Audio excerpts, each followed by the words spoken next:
叫び銃を取れ機械戦隊全開じゃ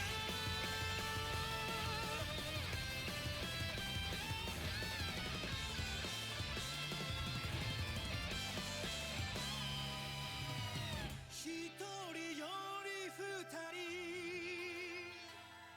ああ三人四人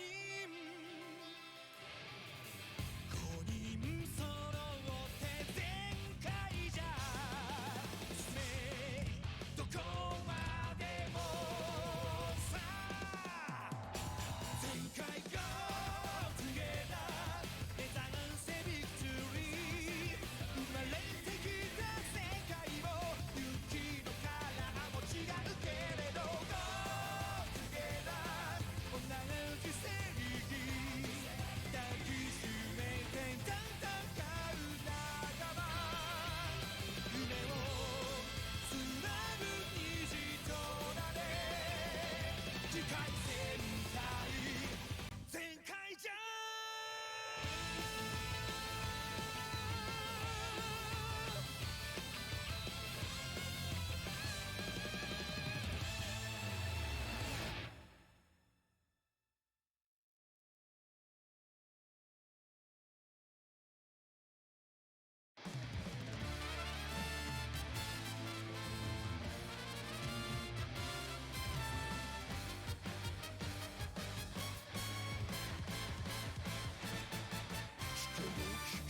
聞けよ鳴り響く大地の鼓動力太鼓より出し届くのさ欲しいものならその手で掴めああ遥か彼方のまばゆい明日を望むならば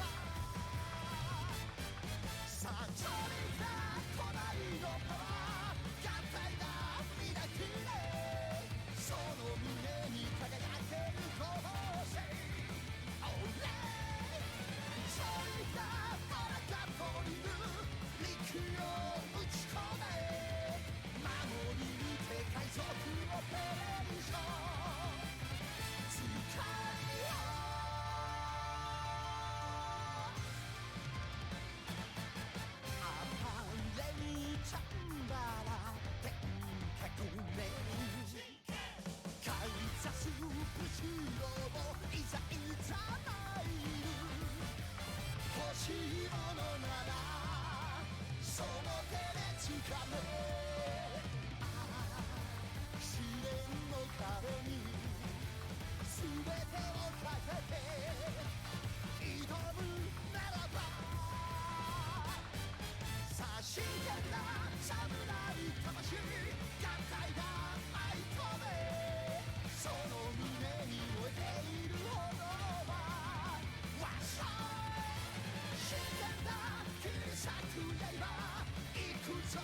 Oh shit! Tyagi retired by card effect! No!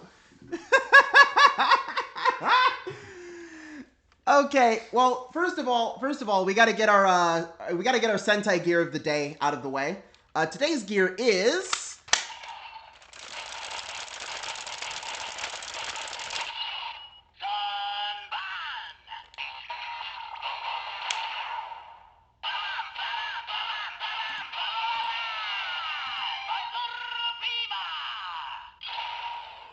Battle Fever, because I have a fever for battle. Yeah, this was just the first one I picked up off my desk. Fuck it. uh, anyway, first of all, what I want to do is I want to mess with audio balancing, because I was watching the VOD for the last stream and I realized that we couldn't hear the music. We couldn't hear the music at all. So I'm going to hit play now, and I need you to tell me. I'm going to hit play now, and I'm going to keep talking, and I need you to tell me if it's too loud.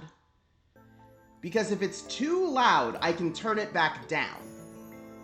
But I can't turn the music up in post, you see? So it'd be an issue if there was music and we just couldn't hear it.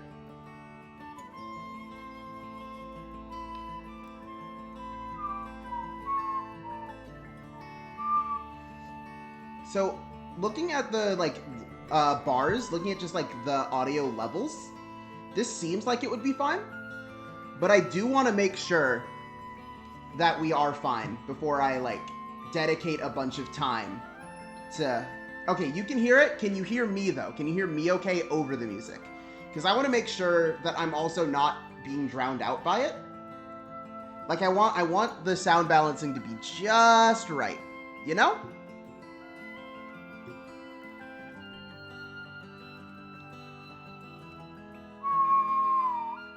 Okay, sound balancing's right? Okay, cool. Then let's get into our first thing for today, actually, which is gonna be I saw that Outer Orange made a new video, and I really wanna take a look at it. So here we go. Where's her channel? I am subscribed. Let me scroll through my sidebar instead of just searching for her on the internet like a normal person.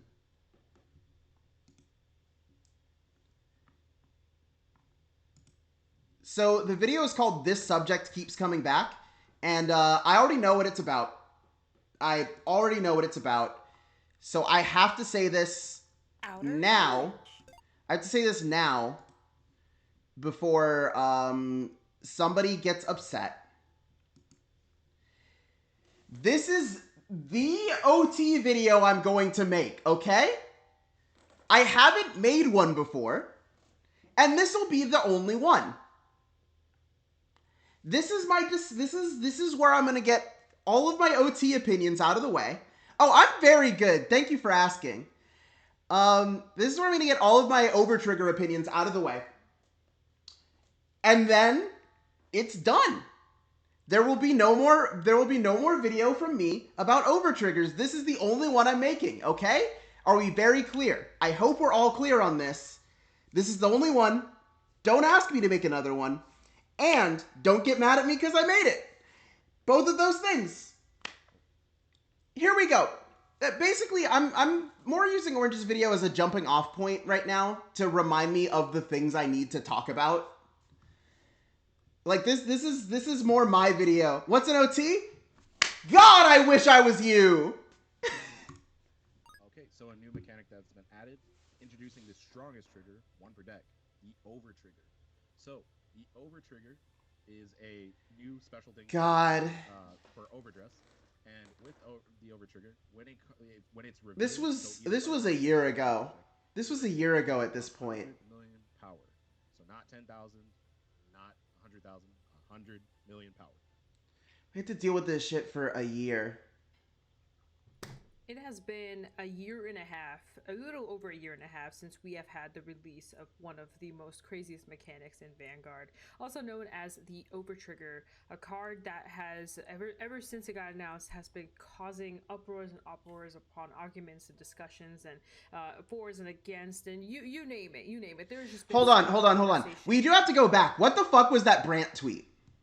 Ever since it got announced, who tweeted about Brant? What we should actually do is get a new form of Brant that counters overtriggers. No? Okay, I tried. Uproars upon arguments and discussions and fors and against, and you name it, you name it. There's just been so much conversation, so much conversational thought behind this.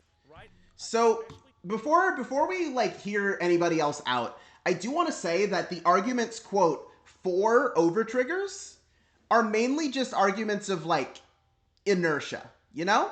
They're mainly just arguments that say, well, it's already here, so we should just leave it. And that is tragic because just leaving it isn't fun. Like, basically, there's a lot of arguments right now that treat overtriggers as if they're this Pandora's box that once they've been opened, they can never be addressed again, and you just have to live with it. And it's like, sure, I guess you could think about it like that if you think that like, if you were to think that, say, Stride was a mistake, then like we can't put that back in the box. We can't put imaginary gifts back in the box, right? But overtriggers, on the other hand, are a very low number of cards, all things considered, that swing the game in your favor immensely whenever they are revealed. I already got a cut in my hand, might as well let it be. Yeah, like that's the thing, is the overtrigger is the cut on Vanguard players' hands. And we should wash it and give it a band-aid. We shouldn't just let it sit there. That's not nice. That's not good for you. We should wash it and give it a band-aid, or else it'll only get worse. Now that they've introduced triple drive, right? Triple drive just makes these overtriggers much more visible, right? Much more visible. And then, like in the recent VMC tournament, for example. And the further we get in month after month, event after event, I feel like the more this card just becomes a problem within the community, within the people that enter the game, and within, you know, just overall discussions. And today, I kind of wanted to sit down with you guys, what we need to do. Oh, this one got to me, because I'm sitting here, and I'm like, wow, I'm all of these things. I'm all of these things. Now, to be fair, I've only been commentator on my own games, but I'm all of these things. And I sit here and I go, this is a problem.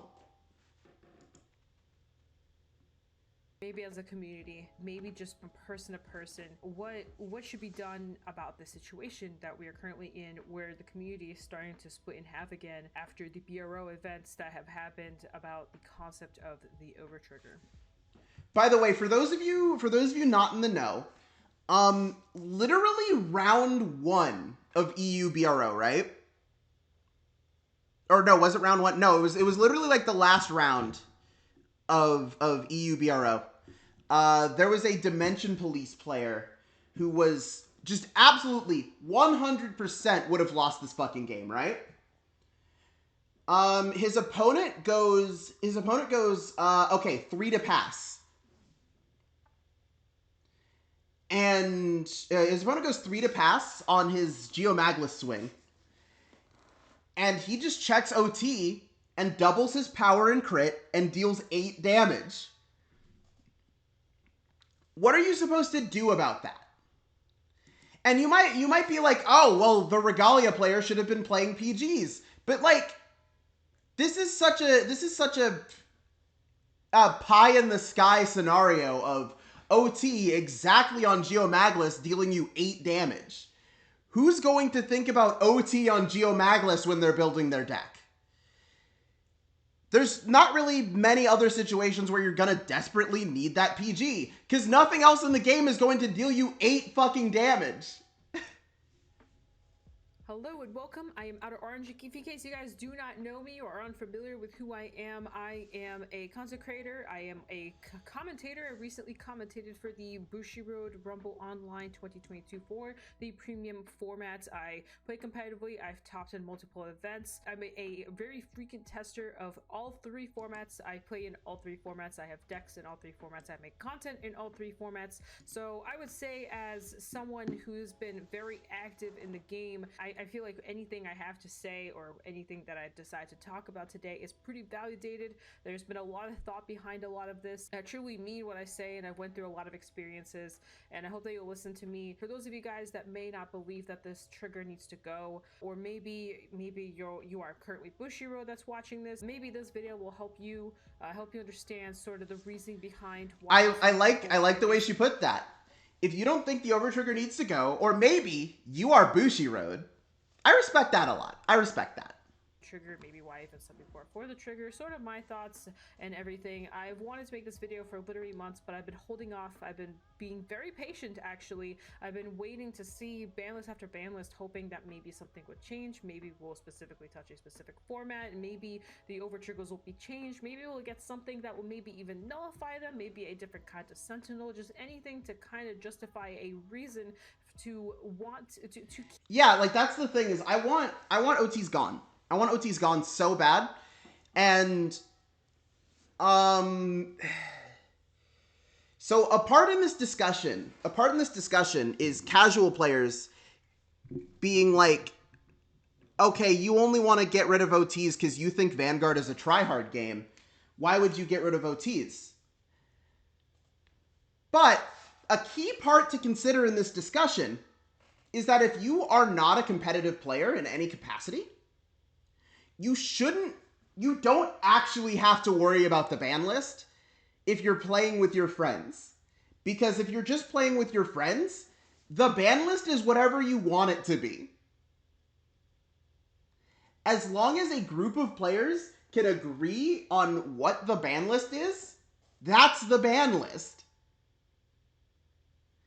So if Bushi says no OTs at BCS, and you weren't going to BCS anyway, why do you care?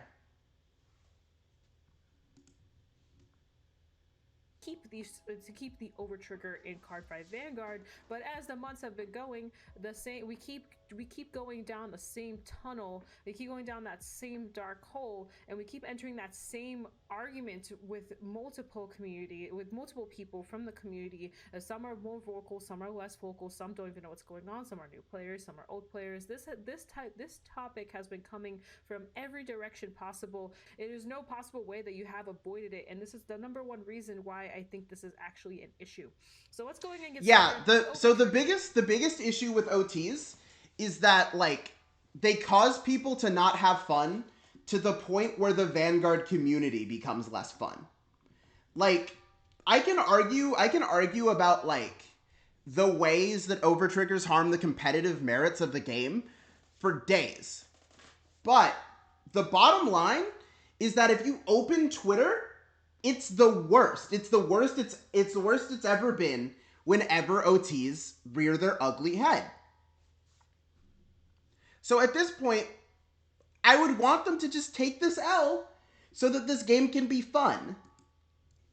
Is a one-of card in a Card 5 Vanguard deck. You can only play it currently in two formats. It is the standard format, which is Overdress, and it is premium, which is pretty much the eternal format that can play every single card in the game. Now, a one-of may not seem so bad. There's multiple versions of it. There are ones for the nations as well. So the vanilla one you can run in any deck. The nations one you can only run in certain nations, and those have additional effects on top of them too. Why is this a good thing? Well, in some cases, it's actually a pretty good thing. I personally will vouch for the fact that there are times when, you know, the overtrigger happens. Rather I'm commentating, rather I'm playing the game, rather I'm topping the game, rather I'm watching other people play, whatever it is, there are times when that overtrigger hits. It's actually an insanely hype moment. It makes things very exciting. It's a very fun, it's strangely very like, oh my god, that just happened. It's the craziest thing. Did you just see that? It is one of those. Now, this is a valid point. There is an amount of hype in overtriggers, just like by default. There's an amount of hype that comes with seeing something so ridiculous, you might say. And I've certainly felt that hype. I've certainly had the moments like, oh, my opponent checks over trigger, and I'm like, oh, I guess I just have to take this hit, and then I check my over trigger back. But there's also just the amount of ridiculous number of times that you are simply steamrolled because your opponent checked an over trigger, and you had no recourse against this. Moments, right? Save you out of really bad circumstances and all that kind of stuff, and that's cool. Like, trust me, I think it's cool too. However, on top of the flare, it also has done a lot of stuff that is quite the opposite of that. If you are someone that has been playing the game for a while, especially if you're playing in both premium and overdress formats, you will sympathize with me probably and know where I'm coming from. If you haven't spent as much time with the game, I recommend maybe running a couple tests here and understanding exactly what happens when things go wrong. Now, like, first of all, I want to talk about mental state of the player of Cardfight Vanguard. You know, mental state is a very important part of playing Cardfight. Playing cards in general, whatever it is you're doing, whether you're playing competitively, you're playing casually, you know, it is a game at the end of the day, and your mental state is yeah, that's also the thing, is that, like, OTs are just not fun. They make you upset. Can the video play? Playing the game, correct? The over trigger is one of the things that can really just sway you. Just like the over trigger can sway games, it can sway you from what you want to do and how you want to enjoy the game, and rather in a better way, in a worse way. Usually it'll be in a worse way. If I introduce a new player to the game and they get attacked by the over trigger offensively and they lose the game, their morale and mental state drops like crazy. Like, suddenly they lost and they don't know why, and they start scratching their head and going, what did I do? But, you know, as a new player, you think like, oh, well, I'm just learning the game and maybe I need to figure it out. But there are some other new players who are coming from different card games who say have the same interaction and go, well, that's just BS. That's not right. Yeah. The OT creates the Vanguard 0 problem, where sometimes your deck just decides you lose.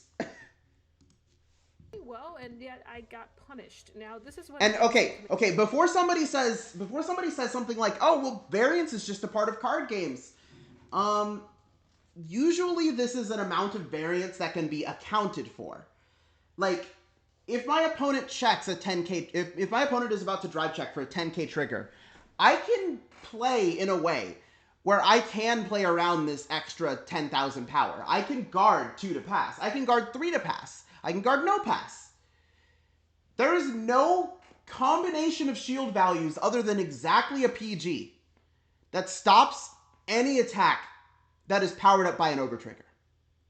And, you know, you would think as a one of doesn't happen too often, but it can happen enough times to where it can actually push you away enough to where you do not want to touch the game again. And I think this is one of the most important things, is keeping people, you know, in the game, enjoying the game, and having a good time. And stuff like this pushes people away. Now, if you are testing, this is an also similar problem. Sometimes testing with formats that have the overtrigger in it end up being a literal waste of time. You are testing to become the best of the best. You want to compete. You want to top. You want to do this. You're testing with your buddy, your number one buddy that you always want to test with, and you hit over trigger, and suddenly that testing for that game just goes out the window. You have a game 2 go on. You're like, okay, maybe game 2 will be different. You hit over trigger again, and it's like, how are you supposed to decipher how good or bad this deck is if you keep hitting the one trigger that essentially pretty much auto wins you the game? Now, that's just testing. There are so many games where I try to test out a new deck and I just keep hitting OT, or my opponent, that person that I'm testing with, keeps hitting their OT, and then it's hard to tell what could I have even done defensively in that situation, or if it would have mattered, or how to change the testing, especially in premium. By the way, this is insane in premium. This is very feature bigger in premium, and I do want to note that my argument towards this is mainly for premium and not so much standard. I'm aware of the reasons of why the overtrigger should stay in standard. However, premium is kind of a whole other story, keeping in mind the fact that premium. So a common argument for OTs in standard is, well, they're just the thing. They're the new thing. They're the new thing, so they can't get rid of them. And while I understand that, I would much rather have a good game, you know? I would much rather have a fun game. But what Orange mentioned here about OTs and validating certain amounts of testing. is very relevant here. When I was testing for Springfest, I did highlight. I had a spreadsheet, right? Let's see if I can pull up the spreadsheet. Let's see if I can put the spreadsheet on screen. Let me see. Okay, here we go. So I have a spreadsheet, right? That totals how many games I played with the 3 decks that I was testing. They were Shirayuki, Ezel, and Gurgit. And Shirayuki, first of all, yeah, the ride deck is the real main new thing. Yeah. But Shirayuki, you know, had about a 60% win rate, which is about what you were looking for a Team League deck. But you'll notice every single one of these games highlighted in green is every one of these games highlighted in green is a game where I checked OT or somebody checked OT. So we have here checked offensive overtrigger on first try. They checked a defensive overtrigger and ended my turn. I checked my OT on my first, or they checked the OT on grade 3 turn after I took him to negative 30k. I G assisted for grade 3, but then I hit my OT, and then he hit his on defensive, but then I crit on the second Vanguard swing. He checks 6 damage OT and I lose. He checks offensive PG. He checks offensive OT. I don't have a perfect guard, and the Messianic player assembles 6 blasters on his board. I lose to defensive overtrigger. I lose to defensive overtrigger. I lose to defensive overtrigger. I draw all 4 PGs, and he gets defensive overtrigger. He checks OT on turn 2, or on my grade 2 turn, with the stupid dragon that Hari has, and gives the dragon a crit and Sentinel Restrict. Meanwhile, in Ezel, oh, okay, this one's just a heal. This one's just a heal.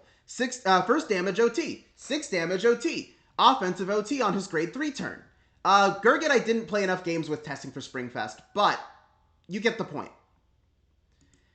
That there's just a lot of games where things that were completely out of my control determined them, rather than things that are far more within my margin of error, such as just like any other trigger check. Now, if you'll excuse me, before we can continue this video, I actually need some water.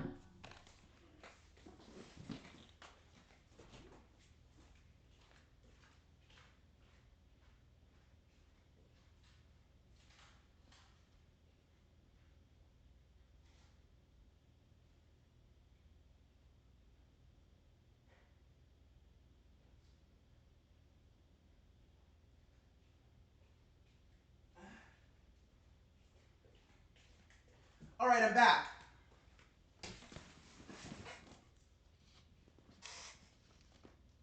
Yeah, everybody hydrate. Hydration is good for you. Everybody get some water. But yeah, NS is literally a new player who started with Overdress, and you don't see them being like, yeah, no, but they can't get rid of the OTs because it was in my start deck. And it's like, I understand that they were in the start decks. And like, you know what? If you want to keep it in standard, literally, fuck it. Who cares? But I am so tired. I'm so tired of going to events and losing to OT. And I'm so tired of going to events and winning by OT.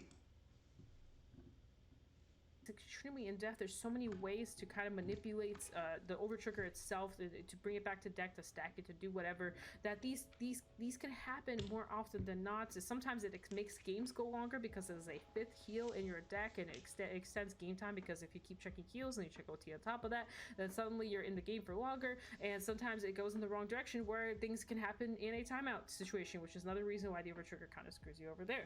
Adds more RNG to a game, any card game. already has a good bit of RNG, and it's not a very rewarding type of RNG. While yes, there are some situations when you hit the over trigger, it feels so great, but when you're competing competitively and the OT is the reason why you won like 1 or 2 or however many of your games, it doesn't feel good. You as a player won't even count those games in your mind. You'll be like, oh well, that was that one game where like I got the OT, and honestly, I kind of auto won. Like I just I hit the over trigger, they're at 3 damage, they went to 6. It doesn't even feel good to win by OT. It just feels bad. They didn't have a perfect guard, And it's like, what did you accomplish that game? What was the magnificent play that you made that was like super out of there and was just super knowledgeable, 10 out of 10 material? Yeah, like that's the thing, is that like regular trigger checks have always to me had the right ratio of luck to skill, especially when you consider that most of the time you can account for triggers. You can look at your opponent's drop, their soul, their damage zone, and you can remember their drive checks, and you can look at the number of cards they have in their deck, and you can go, they're probably going to hit a trigger soon. They haven't hit a trigger in a while. It feels like they will hit one soon. And eventually, you don't even have to do like actual statistics to figure this out. Eventually, you can just like feel it out, right? And that's one of the skills that you learn playing Vanguard. But over triggers are a whole nother wrinkle to this, because even if you feel out like, oh yeah, they're probably going to hit a trigger soon, it doesn't matter. Because you can't account for that one over trigger.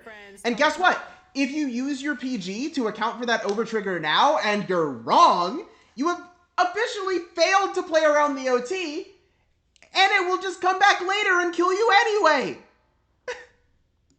Your coworkers, tell your dog, what was there that was so useful? Nothing. There was nothing useful there. You hit the over trigger, they couldn't guard it, they lost the game. Woohoo, you won the game. And in some moments it's like when it's like that last turn or whatever, it's kind of cool, but then in situations where it happens out of nowhere, you're just kind of like, well, I guess I just win here. And I think the worst feeling is that sometimes you look at your opponent and you want to say I'm sorry for checking the one of in my deck, but at the same time you can't even say anything because you already know how they're feeling. They feel like crap, and you know that you can't help them, and there's nothing you can do. You just kind of pack up your stuff and leave, and that is the worst way to end a game. A game should be ended in a way where both it's just not a fun way to end the game. Like, again, I went to a tournament recently, right? Sat down face to face with my opponents. And any game that would have been determined by OT, like, I was lucky enough to not have very many games determined by OT this past weekend. But if that had happened to me, then I don't know how I'd exit the situation. I don't know how I'd say to my opponent, like, good game, I had fun playing against you and all that. Because, that just sucks. That just sucks, and it's not fun for anybody, and everybody feels bad afterwards instead of feeling like really, really hype about how cool my opponent's deck was and how cool my deck was and how we can trade secrets and talk about what the general game plans are and how to better play against these matchups in the future. It just sucks. Players appreciate the time and effort that was put into that game. OT is an any percent speed run for making players kind of toxic. Exactly. Your opponent and they lose because of it. There is nothing to talk about. So I have to ask you, whoever is watching out there, if you felt this way, or if you felt like you were in situations that you couldn't get out of, and how that affected you, and why would you want that feeling to keep happening to your player base, or your friends, or the people that you play with, or the people that you try to show the game to, the people that you want to enjoy the game with you, whether it's online or in person, people across seas, people you talk to. Why would you want to be in a situation where you feel like you didn't deserve it? She's exactly right. She's so right here. Again, if I check an OT at a tournament, I can't dismount from the situation in a graceful way at that point, right? Because the best conversation I can have with my opponent at that point is that we both go, yeah, that sucked. I'm sorry, man. And that's the most we can do. And that just feels bad, and it makes me go, can we just go to the next round now? I don't want to be here. You know? And it's not good. That's kind of where I want to kind of roll this all around to. I want you to really think, why would you want to play in this kind of game state? Especially if you're trying to just have a good time. And I want you to really think about how that impacts not just you, but the people around you. At the end of the day, we are all here loving the game. The community is currently going on uproar over the Overtrigger, and it's not because they want to complain and, you know, be snappy or be like, well, there was this one time where it happened to me. It's not really about that. And while, yes, there are probably some people out there where they're just plain salty, but a lot of people are just expressing their emotions because they've been through this pit stomach feeling. They know how it feels. They don't want to feel it again. And at the end of the day, they just want to enjoy the game. They want the best for the game. They want the game to be healthy, just like me, just like, you know, everyone. A majority of the people that have been vocal about it, we all feel in a similar way. We're on a similar boat. We just want what's best for the game, and we truly do not think that the Overtrigger, at least being in premium, is that. Where is the silver lining? Where is that light? I want to see that light. I want to see a change. I want to see something. Rather it is a ban for the Overtriggers, or you know, more mechanics added to deal with Overtriggers, both in premium and in Overdress. I want to see change, and I don't ask of this very often. You guys know my channel. You know I'm just here to have a good time. You know I love this game. You know I'm here for this game. I want to love the game. I want to love the game with the people around me, and I want there to be a healthy and a happy situation, and I truly don't think the Overtrigger can provide that in Cardfight Vanguard. And I hope that you listened to me or understood what I said. I hope it got something, you know, maybe made the gears turn, maybe made you see something. I know a lot of people have brought up the same exact topics as I have, but maybe something I said today will make you think what this is doing to the entire community of Cardfight Vanguard. I really hope there's a beautiful future ahead. I want to be a part of it. I really do love this game, as I'm sure the people out there watching love this game as well. I really hope for the best, and I'm going to close it out here. I really don't have much else to say, but I just want to thank you guys from the bottom of my heart. For those of you guys that watch this, I hope this spreads. Please share it wherever you can. Tweet it, do whatever. Other than that, guys, I don't have anything else. Bye, guys. Peace out. Listen, Orange is just so right. Like, Orange has spat nothing but facts this entire video. For those of you watching this on YouTube, I'm going to link the full video in the description. Please go watch this video. She's so big-brained here. She's so correct. The thing about the Overtrigger is that, like, for every hype moment it's provided, it's also provided just this moment where instead of being able to make a new friend or ally, you just have to leave the table. You just have to leave the table very quietly and feel bad because you have made someone upset. And that's not fun for anybody. That's not fun for me. That's not fun for you. Nobody likes this. And I understand that there's options like Errata the Overtrigger, but sometimes it's just the additional effects that are the whole issue here. Like, for example, that Geomaglis issue I was talking about would not be resolved by making the trigger power on Elder Breath 10k.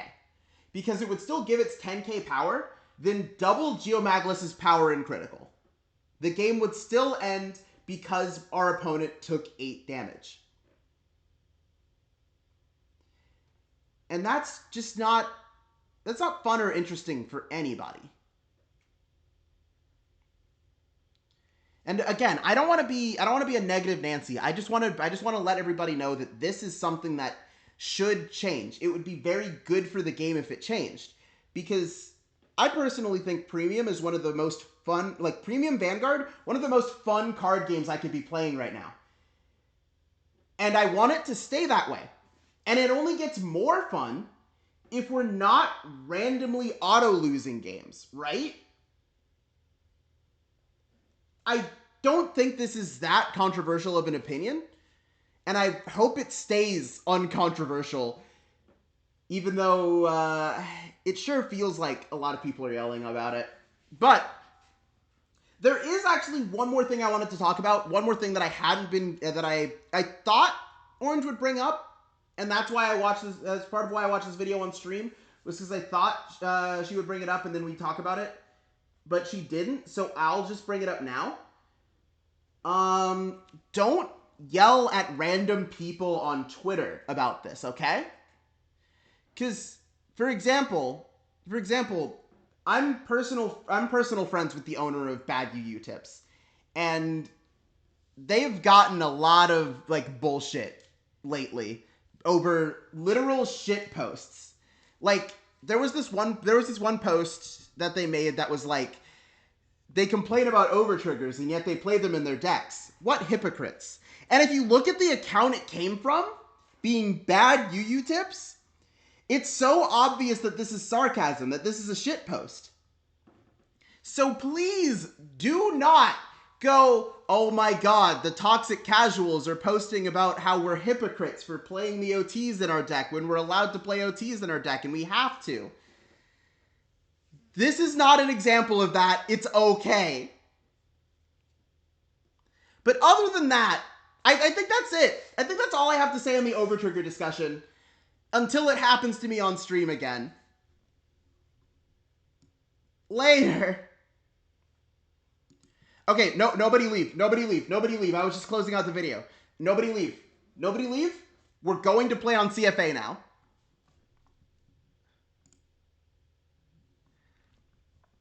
Also, of course, I turned the game from last stream into a video. It was fun. Yeah, I just don't use Twitter. Same here. Same here. I logged in like immediately after BRO to see the funny BRO memes, and I logged in to post the stream links, and that's about it. I logged on after last stream to thank Different Fight for the raid, because holy shit, that was huge. That was massive. Let me get some music in here. Let me get some music in here before we start playing our game. Persona 5 Among Us remix?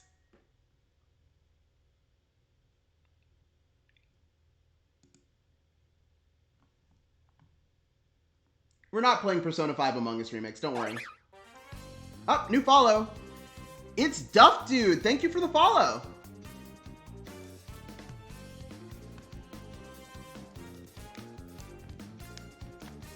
Well, now we have to hear the Persona 5 Among Us remix. Fine. Fine, we will hear Persona 5 Among Us remix. It's hot in here. I'm going to turn the fan on as I turn on Persona 5 Among Us remix.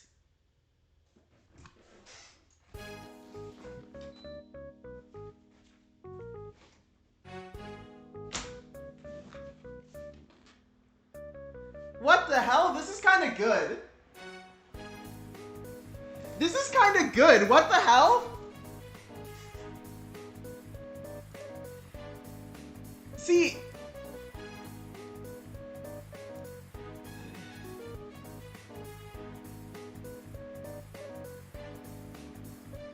Why is this good? What the hell?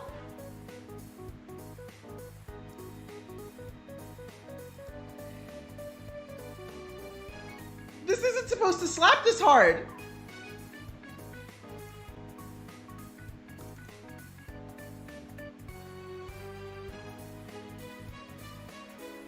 Okay.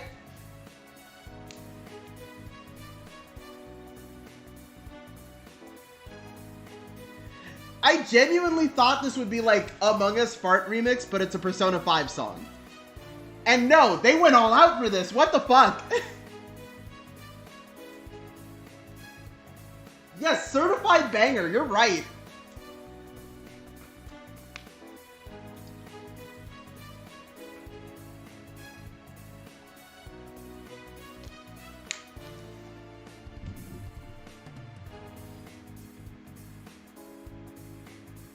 Yo. I'm opening CFA right now, by the way. It's just loading up. It's letting Neonectar plant some seeds or whatever. Link Joker, meddling, demon stuff. The loading screen is too fast that I actually can't read all the loading messages. It's so funny.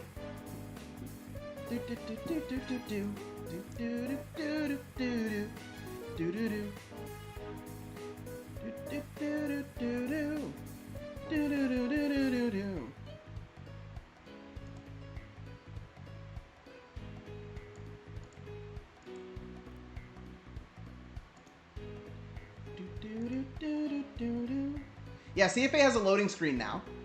It's been a long time. It's been a long time since you last played on CFA. Because I don't know if you've ever played on CFA, actually. Because the last, like, gazillion times we actually played Vanguard have been remote and tabletop simulator. And we haven't played on that in a while.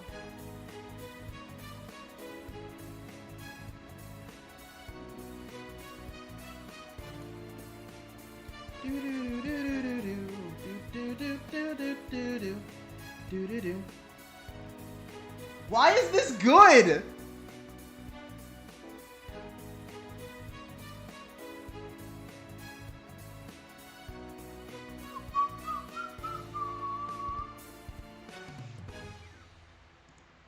Y'all, that was really good. I'm gonna link the Persona 5 Among Us remix in chat, because that was actually too good to not link. I actually didn't play in BRO because I was at a cast tournament that same day. We went X3. It was close though. We did our best.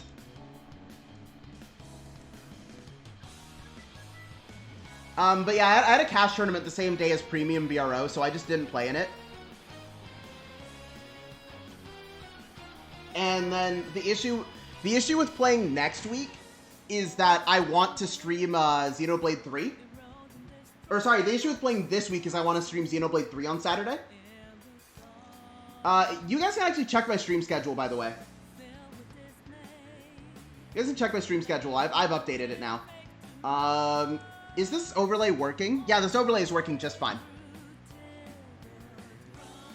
Let's edit this, because I think there were some decisions made with this deck that are kind of booty and kind of bad. For example, you would not play Ribble in this deck. It's bad. Oh, Premium is a crazy format. So slowly getting to CFB? Okay, welcome.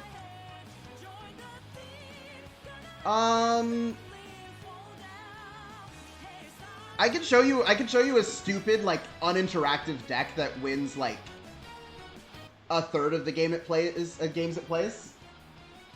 I can show you a game that doesn't interact, or I can show you a deck that doesn't interact with its opponent in any capacity.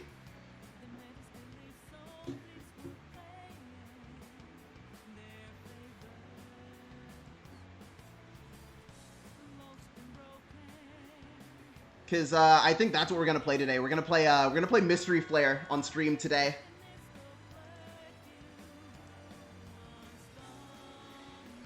Plenty of people on for Premium right now. There's a game. So yeah, we're gonna play a bad deck. Heads or tails. They called heads. They're up first. Oh shit. This is kind of nuts. This is kind of nuts, actually. I think we keep this hand.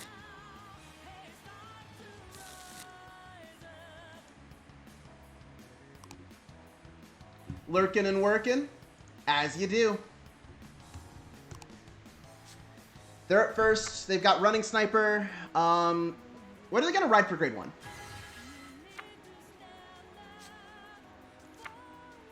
So yeah, I'm kind of losing my shit that we're just 1 week. We're literally just a couple days away from both Digimon Survive and Xenoblade 3. And I cannot believe that we're so quickly approaching those days. Those days where we will be able to play good video games once again.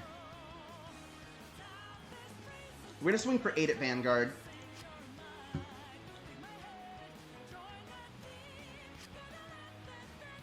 Oh my gosh, they're playing Bad End Dragger. They might be playing the Bad End Good End full combo. Please, for the love of God, give me 1 damage. Please. I want to hit you with my double extra turn. Give me a damage. Yes! You've made a mistake.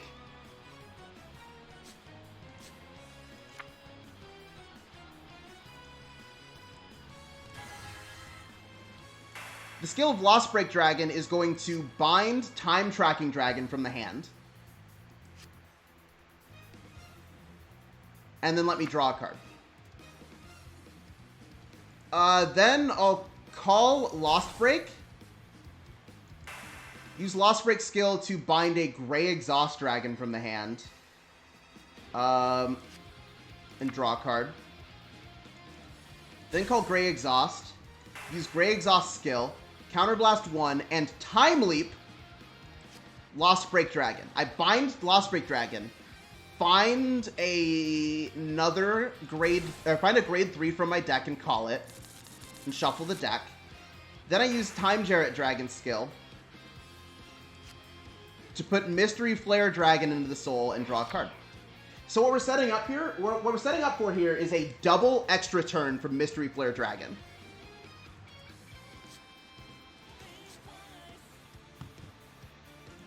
Essentially, when our turn 3 rolls around, assuming our opponent rides to grade 3 before us, we can accomplish 2 extra turns for the price of 1.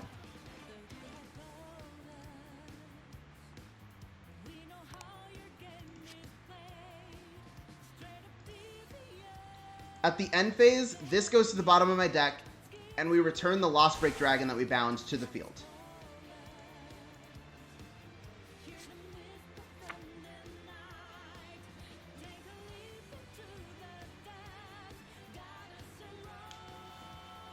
So yeah, we're kind of popping off right now. Are they gonna ride up? They don't ride up. This sucks. This sucks for us so bad. Why are you riding Jumbo the stun gun so that we? Oh, so that we can't time leap again. Duh. And then they're gonna try to kill a rear guard.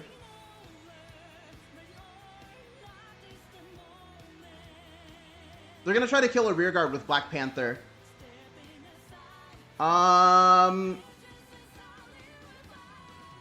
If they're not going to Soul Blast, we're just going to intercept with Gray Exhaust.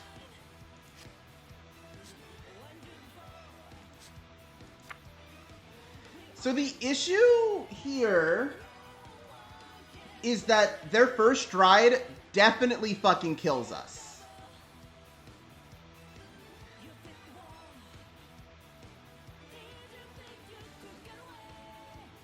But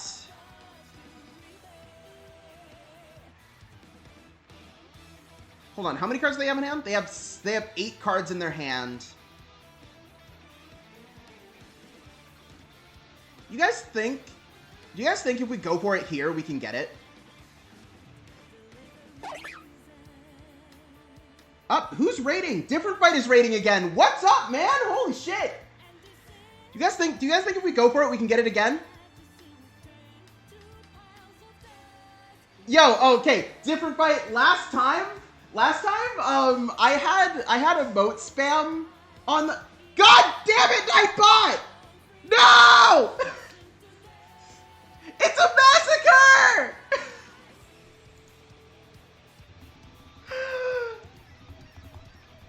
No, Nightbot!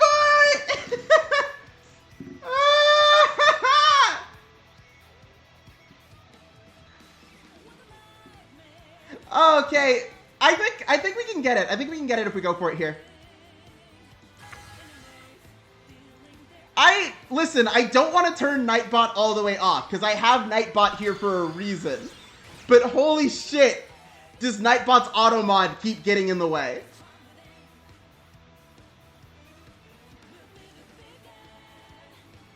Okay, here we go. So we're going to start with Reinnovate Wing Dragon. Reinnovate Soul Blast 1. New followers, baby! Hello! We're gonna use Reinnovate Wing. Yes, we find smoke. We find Steam Breath. That's huge. And then we bind the Hachiko. For any Twewy fans in the audience, which I know there's at least one, this Lost Gear Dog 8 is actually based on Hachiko. His flavor text is like only 8 believes his owner would return, and 8 in Japanese is Hachi. What grades are we at? We're at 11 grades in the bind zone. So if we call, okay, don't worry, I've got it. Gear Dog 8 effect. Reveal a grade 3 in the hand. Search the deck for Reinnovate Wing Dragon. And add it to hand. Then I discard this.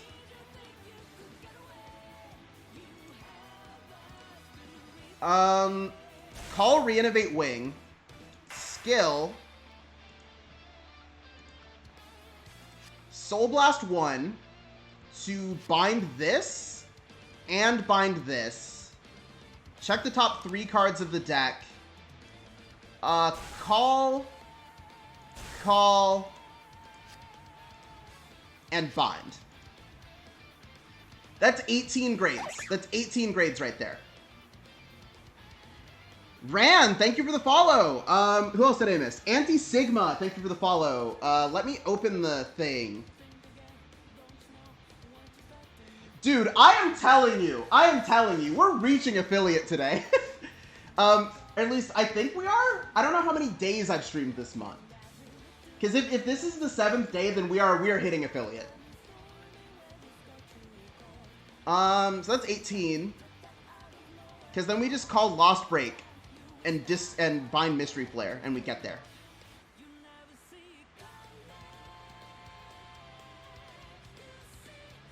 Also, luckily because of Smoke Gear, anything we discard for Chrono Jet is a grade 3. We're going to use Lost Break skill to bind Mystery Flare Dragon. And then Chrono Jet skill, discard this crit to search our deck for and ride Mystery Flare Dragon. So Mystery Flare gains Drive +1, Crit +1, gives all of our units plus 10k power.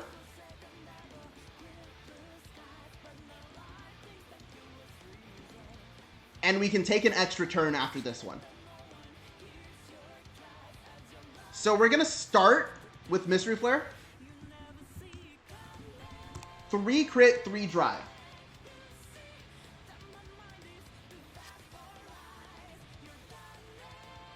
They throw the OT in our way.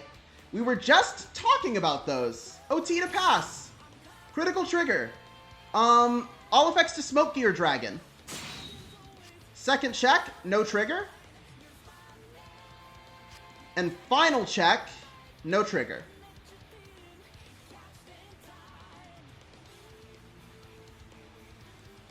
So then we Soul Blast Chrono Jet Dragon here to attack for 39. They check a heal. I don't like that at all. That's not good. This gains 5. Oh, I have to draw. Forgot to draw from Smoke Gear. There. So this is 53 2 crit. And then at the end phase, here's how things resolve, right?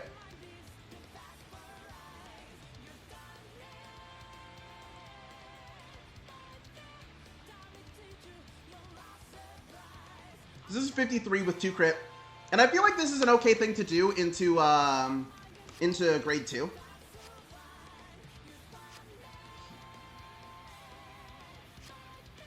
Oh my gosh. Oh my gosh. Okay. Okay. At end phase, some stuff happens. Mystery Flare resolves.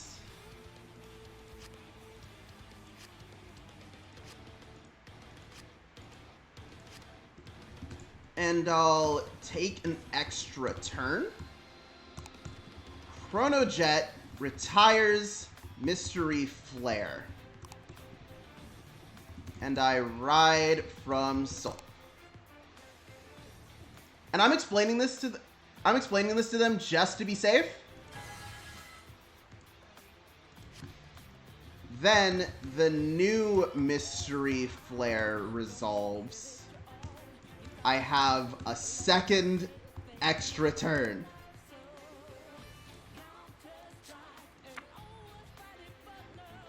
We don't have a card in hand to bind! We don't have a card, so we're going to save Mellow Amusements for the second extra turn.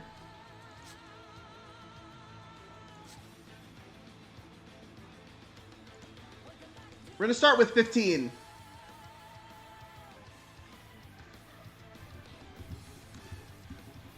Two crit, two drive.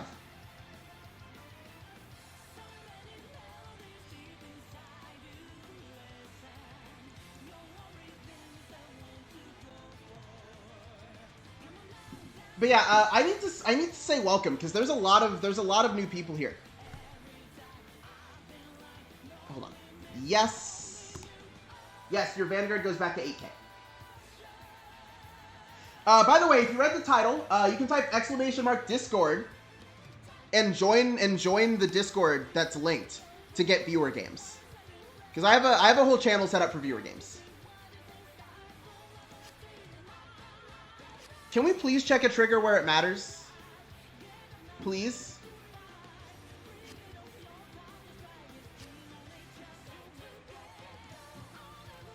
And then this will gain 5. And then this one will gain 5.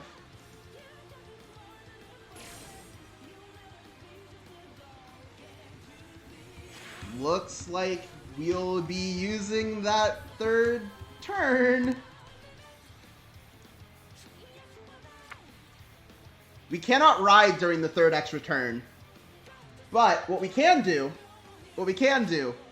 is call Mellow Amusement Colossus.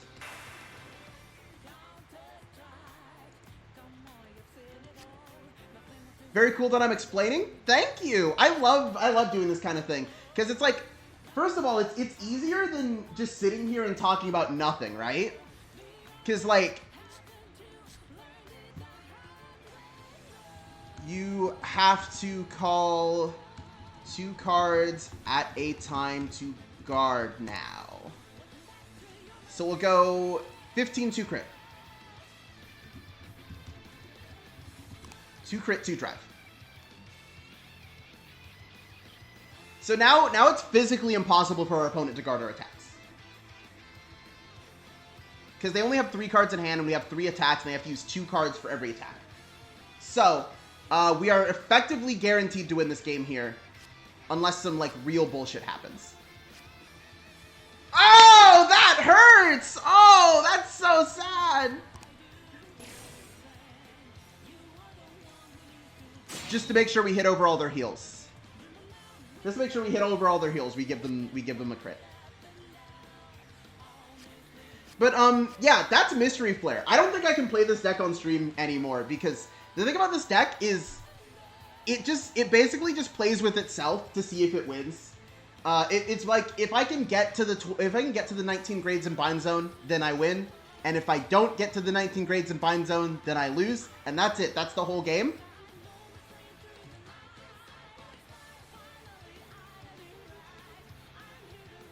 Like, it's not even that hard a deck to play. Like, I picked it up yesterday. And I've been like, okay, yeah, sure, we'll play Mystery Flare. But this is one of those decks that's just like, okay. Oh, Nox, thank you for the follow. Everybody is popping off. Hey, so I know we hid the follower count because I said we'd reach the follower goal when I reached the follower goal. We're at 69. Nice.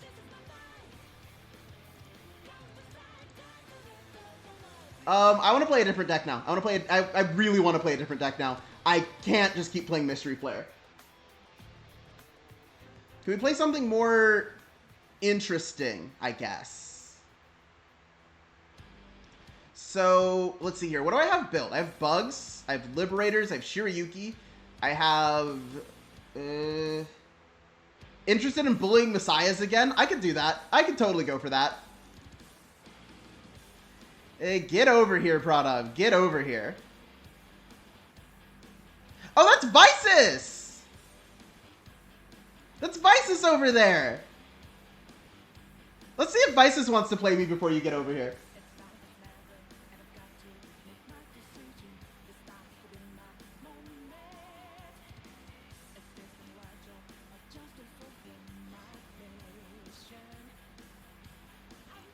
By the way, is music volume still good, everybody? Oh, you're already here. You're already here, and Visus is not accepted. So let's rock. So I'm going to play Golds today, because, I'll be real. It's been a while since I've played Golds on stream, and we're really fast approaching the build I actually want to play for it.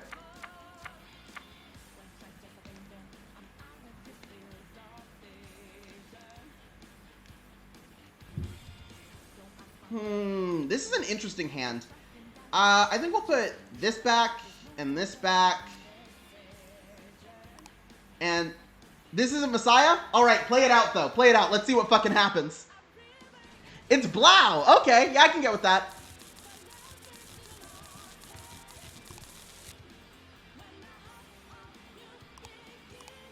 So we've got heads. So I'm at first. So if I'm first, then I think we also put this back. Okay, this does it. This is the kind of thing we need to see.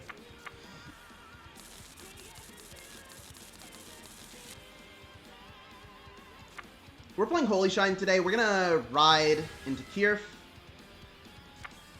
Draw a card. Skill of Gorbaduke. Check top 5. Whiff. Okay. Not a fan of that. Not a fan of that at all.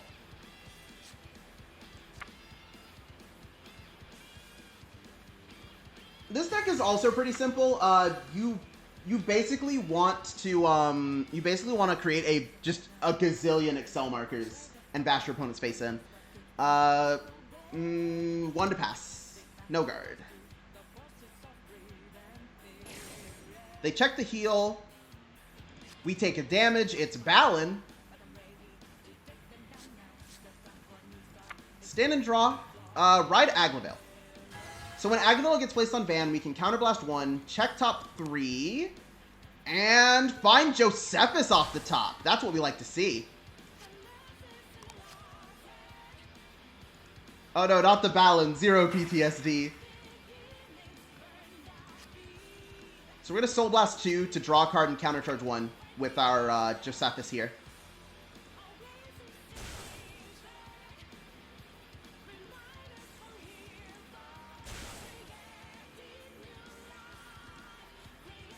We're gunning for it. We're going to go 9 to Van.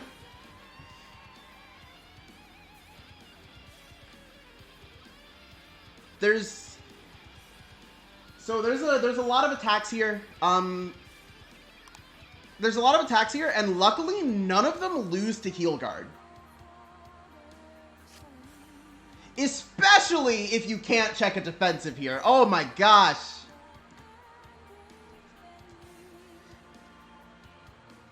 Because yeah, on a 7k base, none of these lose to Heal Guard, so we're really good. We can just keep hitting.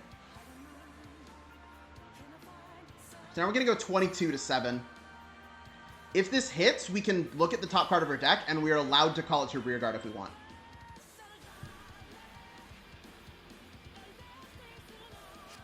When did we hit 70? Did somebody else follow? Oh, the follower count just didn't update. I see. Ooh, okay. So then we'll put... Looking at what we have in our hand, I think it's best that we put this into Soul. To get to 19. Then this returns to hand. Oh, you're still playing Riser Custom. That's pretty cool. I like Riser Custom.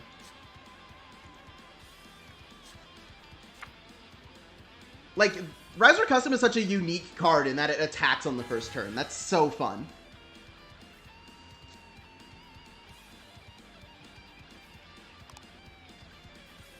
I'll be real, Riser Custom makes us ask so many questions. Like, the implication to the way this card is worded is that you could have been going into battle phase on turn 1 this whole time.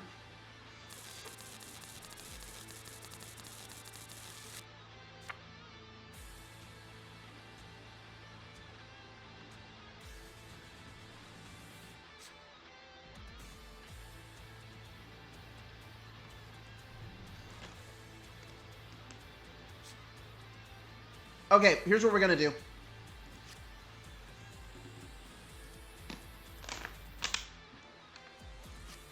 Heal Guard for the +10. And you might be asking, Garmor, why did you Heal Guard that? So we could do this. Hell yeah!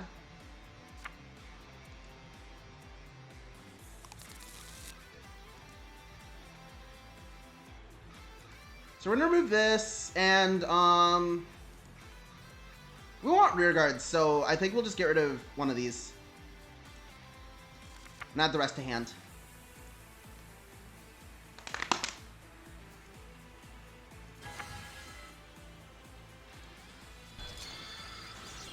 Grab that Excel too.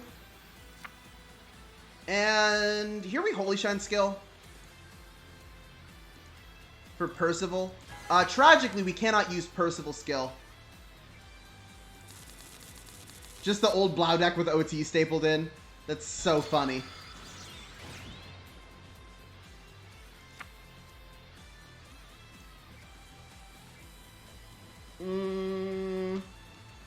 Let's see here.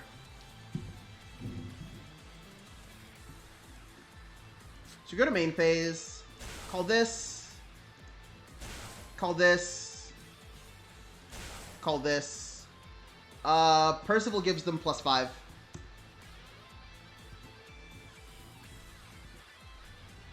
And we go to battle phase. We'll start right here.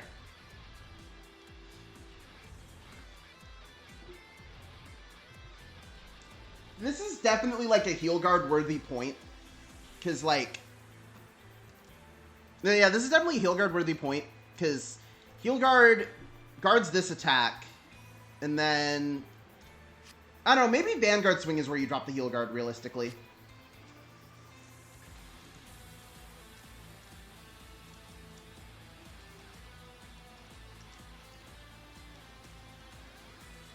Because like it's definitely like... If I'm Tyagi, I heal guard on this turn for sure.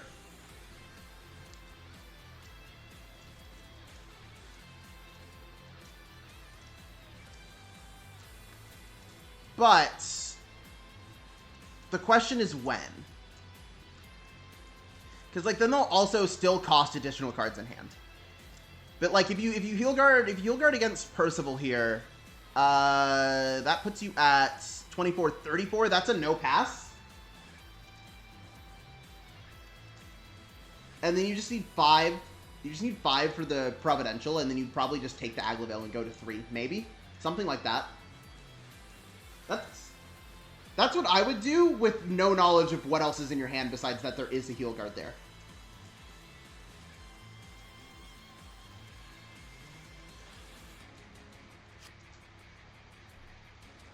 There it comes.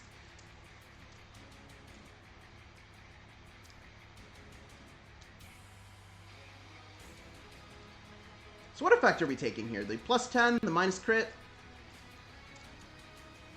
I should probably ask. Which effect?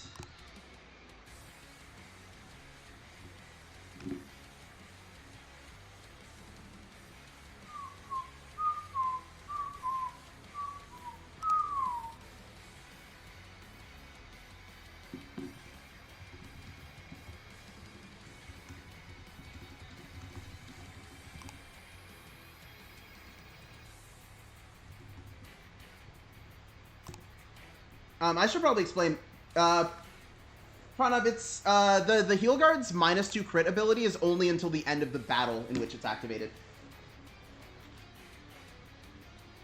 So if anything, you either +10 your Vanguard here, or you -10 my Vanguard, or you -2 crit my Vanguard. And those are the only real options. And like you're already 2 to pass, so I just take the +10. Of course, with stream delay, I don't know if that reaches him.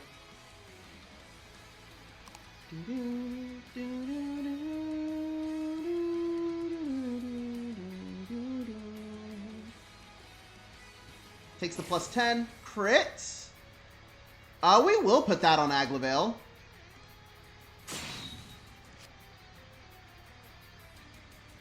Then we'll go 19.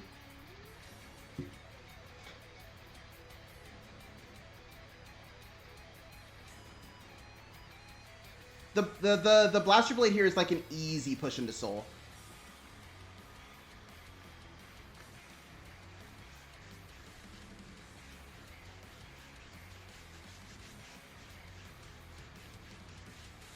I'm not gonna lie to you, chat. This hand kind of sucks. Like, on the defensive, this hand is kind of mid.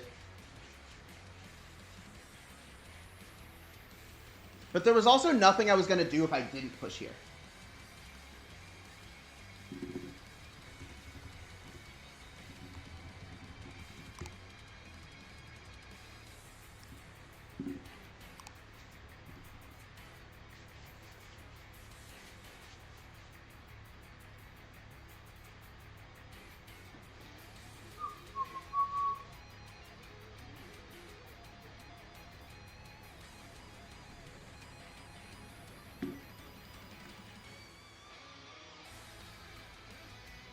I'm really happy to see all these new people here. Like, thanks a bunch for coming by. And again, we have a Discord if you want to join it.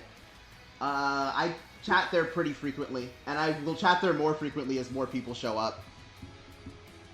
There's the link again in chat if you want it.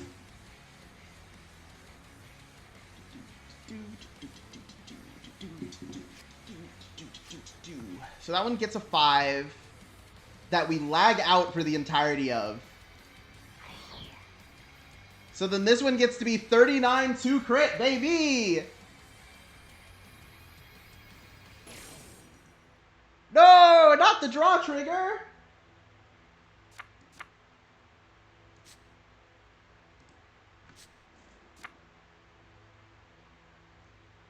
Now, Percival's continuous ability means he gets to that Providential Angel gets to remain 14. Okay, we ran out of Persona music from that video, so I think I'm gonna switch to a different thing. 1 hour of upbeat and energetic Nintendo music. I can take that. I can live with that. That'd be cool. That's not Stern Blaukluger.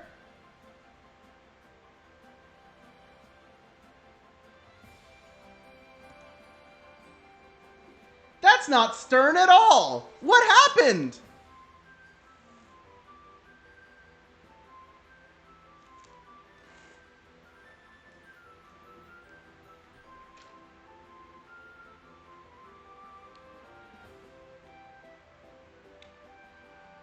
What happened to your Stern Blaukluger? Why is he gone?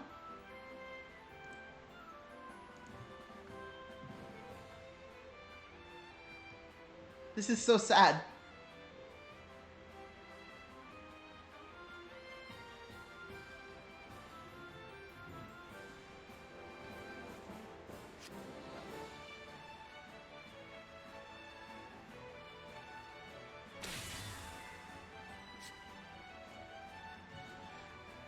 Oh, I see. Blazar Blaukluger.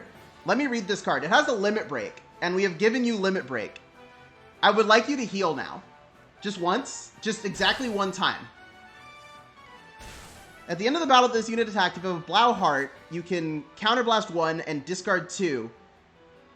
Put this into your G-Zone and ride a Blau from your hand. I understand now.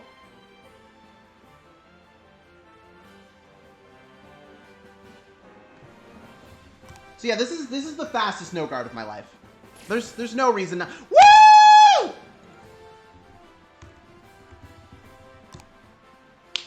Let's go!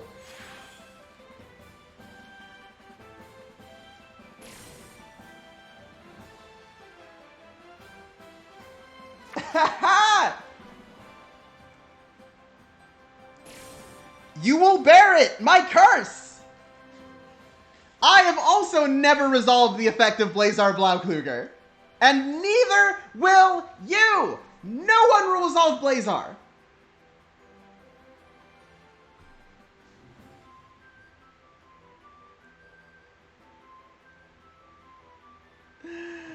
This is great! This is outstanding!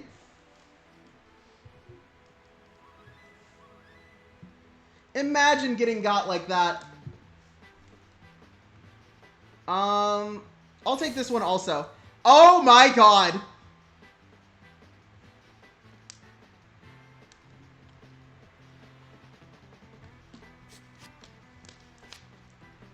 You're kidding! You're actually kidding, right? What do we go for here? I think we just go, like, Brambit again. Again? We haven't played anything yet. I guess go Brambit. Because Advarius is not good for this matchup at all. In fact, they killed the one matchup I was playing Advarius for. They killed the one matchup I was playing Advarius for, but all of the good strides come in pairs. So I'd have to take Advarius out entirely and just never have that utility. So we're going to go Brambit. This loses its 5k buff.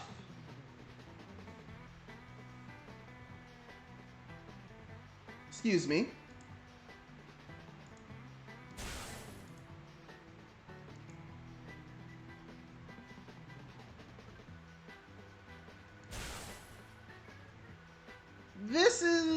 This is about what we want to see. We're going to start 14 Van.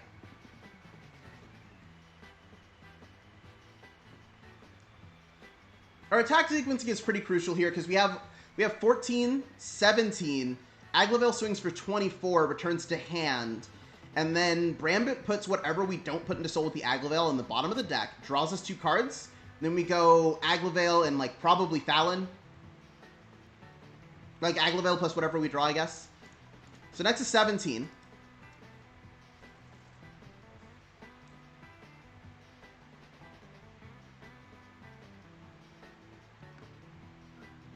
And then I guess we put Josephus into soul. No. Yeah, we put Josephus into soul because then that puts Providential back in deck for Ultima.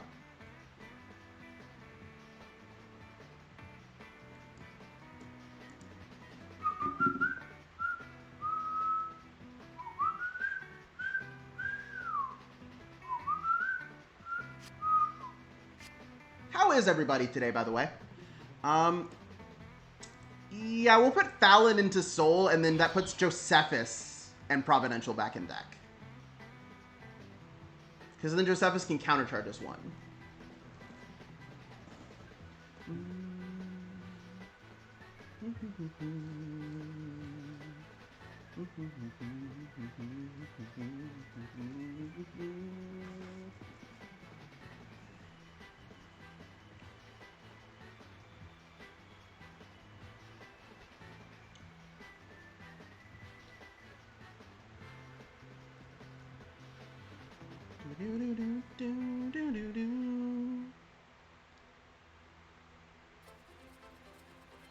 Oh!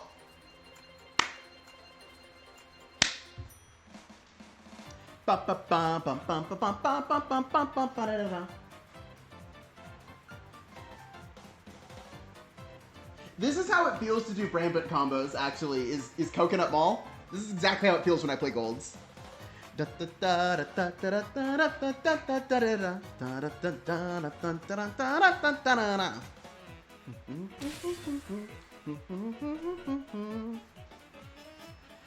this unit is put on guard circle, choose or counterblast 1 or more cards and it gets +5 for each face down card in your damage zone.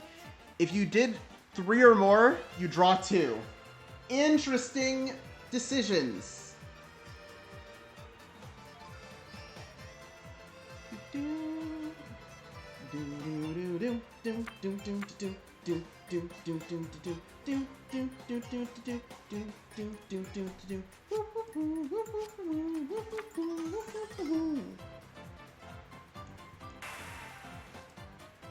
So we bottom deck Providential. and Josephus. Flip up an Advarius. Draw 2. With you sitting at 4 damage and still at 12k power, I think we just draw 2. Or I think we just call both of these. And we use Josephus' skill.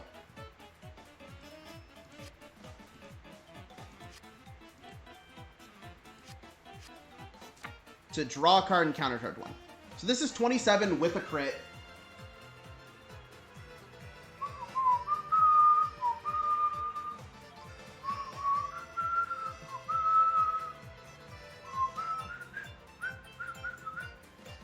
So this is 27 with a crit, and then if we're lucky, we can check crits and put them on the rear guards. Let's see here. 1. Yeah, there's 2 crits in deck. There's enough crits in deck to do this. Draw. We'll give it to Aglavale. Draw a card. Second check, no trigger. And final check, draw trigger.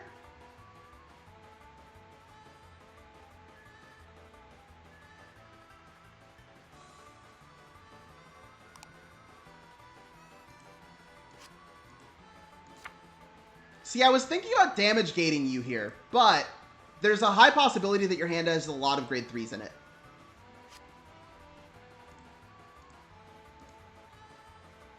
Like, considering that you took that, you probably don't have anything for the Aglavale.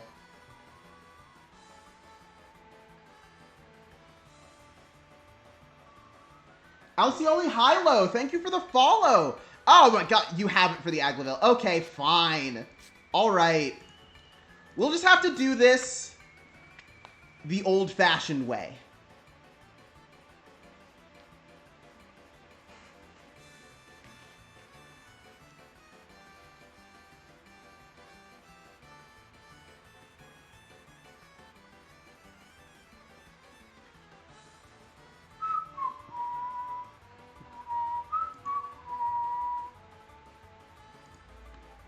Let's see here.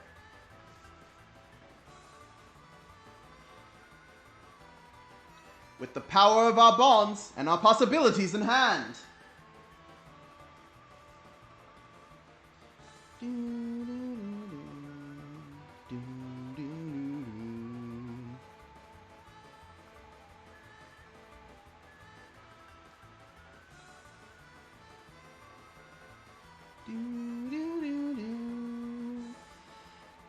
Guys, I think I need to turn off,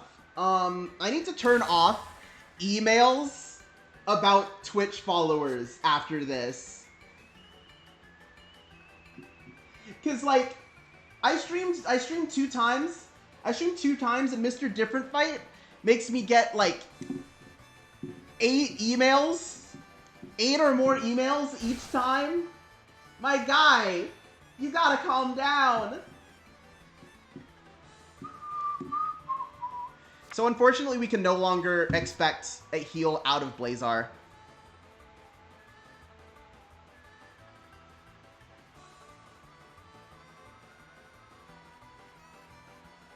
Unknown Amansky is cool. I like that card a lot, actually.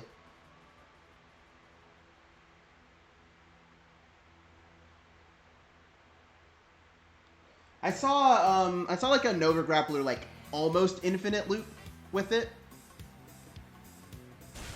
So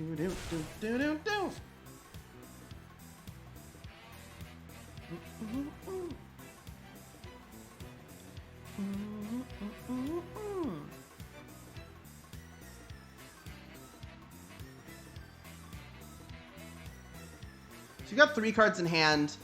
So you're either hoping to drive check a Blaukluger, or one of those cards in your hand is a Blaukluger. Why did I type that in caps?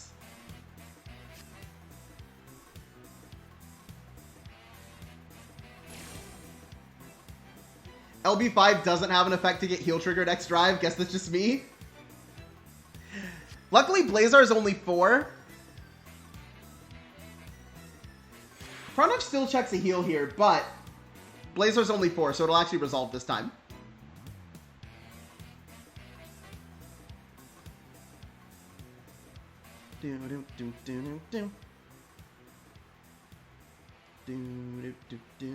That one was really short. That song was really short.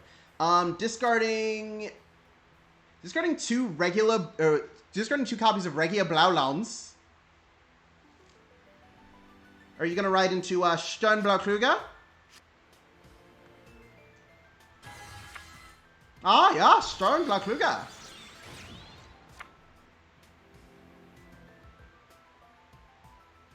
And then the Galaxy Blaukluge calls itself. Fucked up. Incredibly fucked up of this deck to have more attacks.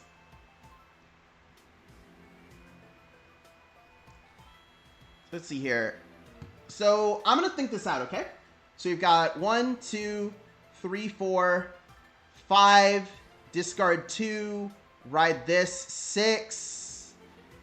This costs 1 counterblast to get Stern out, 7, plus Energy Girl, 8 attacks to worry about.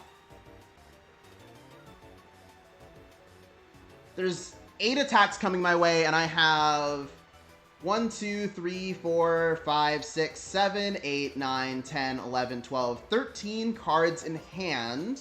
And I can take 1 more damage. And he's seen his overtrigger already. Okay.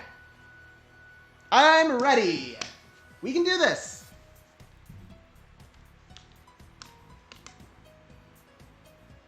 So I think on this attack, no. What I do here is I take this attack for the defensive. We don't hit the defensive. This is still livable. It'll just be annoying.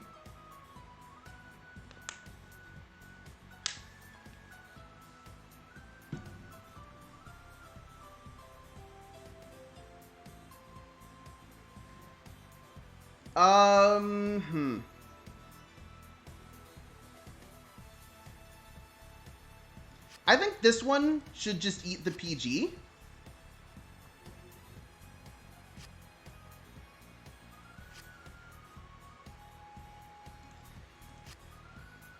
Because then I can 1 card guard this, 1 card guard this, 1 card guard for this also. And then the Blows on the Excel circles are the only ones I have to worry about 2 card guarding. So I think we can absolutely just PG here. We can probably PG the Vanguard again, actually. Just discarding PG for PG. Counterblast 1, call Stern. Let's see here. 15, 15, 15. Okay. Yeah, so we PG. Dropping a PG. And the 1 drive is not going to be a trigger. It just won't. See?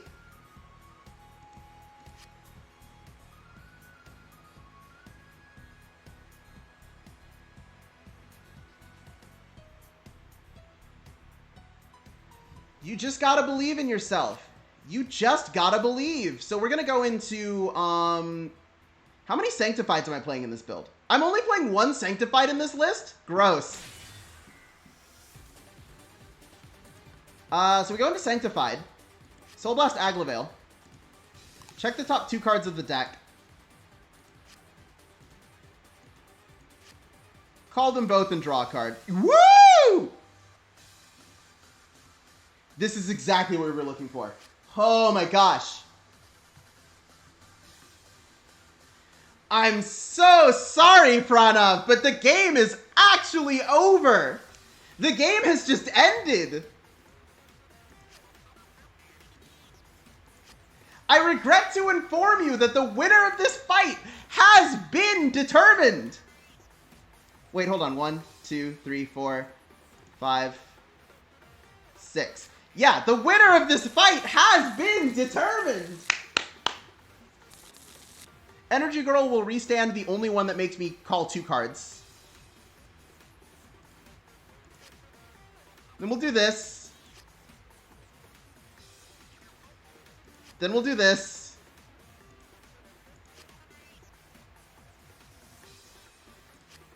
And And then we'll do this.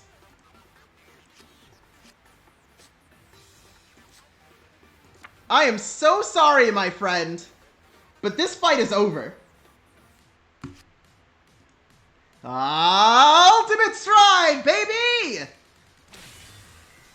The Zeroth Dragon of Zenith Peak Ultima stands before you. I counterblast 2. Search my deck for up to 4 cards. Wow, it's a good thing I counted again, because I actually only had 1 crit in deck. Whoopsies. Hello, Degen Dragon. There he is. There's our guy. Our favorite one.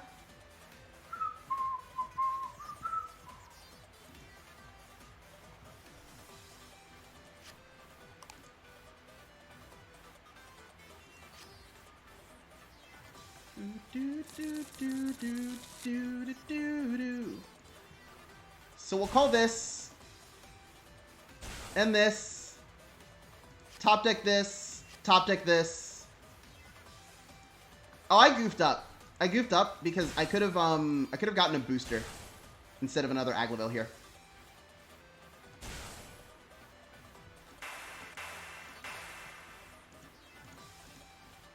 We're gonna do 3 Providentials for 30k power.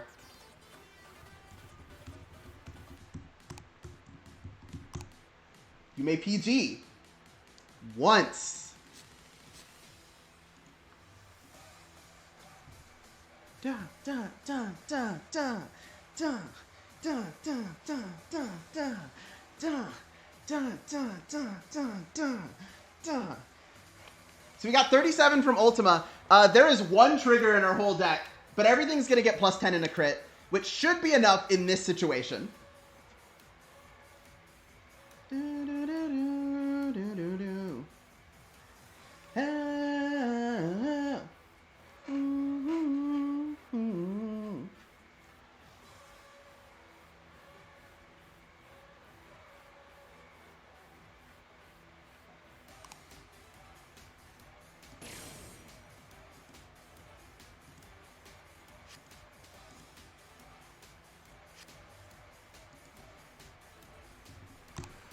Okay.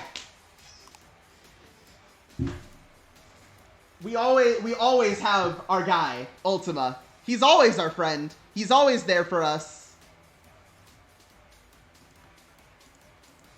Ultima is literally just always there for us. I love this card so much. Best friend.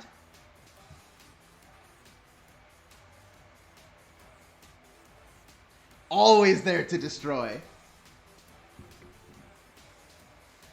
We have harnessed his power, and now it's like in Mega Man 3 or so when they make the peacekeeping robot. Oh shit! Our bitrate! Our bitrate! Oh, it's back. Don't worry. Never mind. Our bitrate is fine. Our bitrate is A-okay. But it's like in Mega Man 3 where they make the peacekeeping robot, and the final boss is the peacekeeping robot. Because, obviously, you need a big, giant robot to, quote, keep peace. Anyway, we're going to take a brief intermission so I can get some more water. The rest of you should hydrate as well. The intermission will last, like, 5 seconds.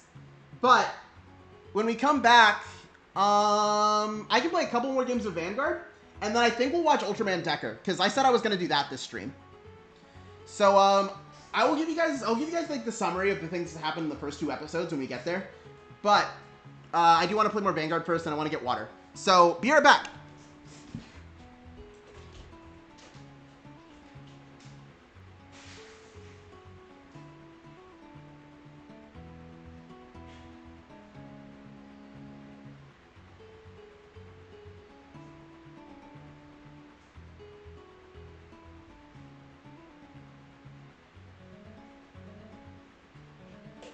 Back with cold water. See? I'm fast. I'm fast. So easy.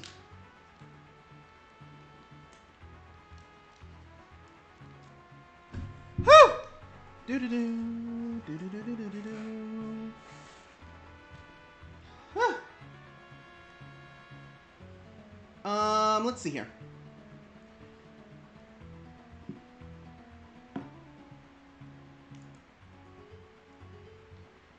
do we want to play another deck? You have to save your debit card to Twitch to use it, which is... Ah, yikes. Wait, what? Did it launch the ability to subscribe to me, like, right now? Or something? What's that about?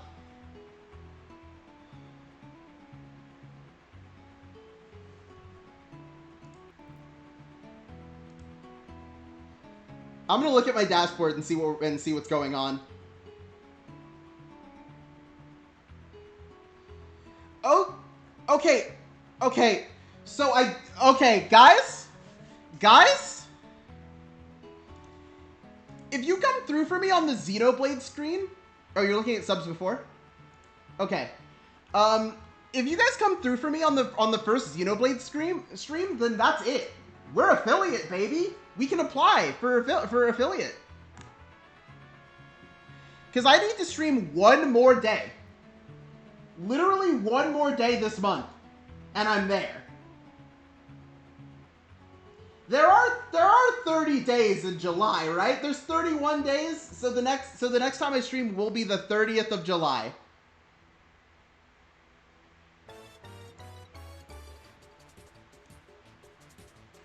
So you guys come through for that, and we've got it. Oh my gosh, I just looked.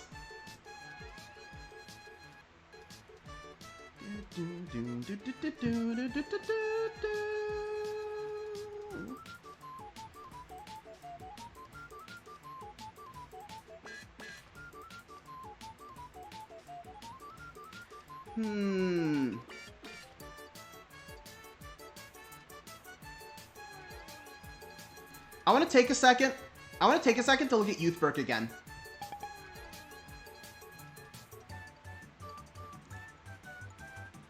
Because then, let's open that deck editor and take a look at the Youthberg cards, okay? All grades.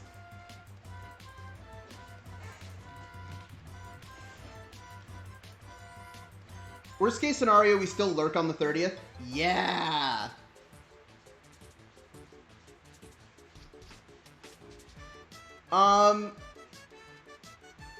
So free day seems kind of interesting actually, because I've been playing a lot of games with Youthberg where I've been like, yeah, I'm just 5k shield short. So I kind of feel like playing some number of free day is correct. Arthen is not that good, I think. And instead I should replace Arthen's slots with free day. Kadawan is also not amazing. It's kind of just like Painkiller, but with extra steps.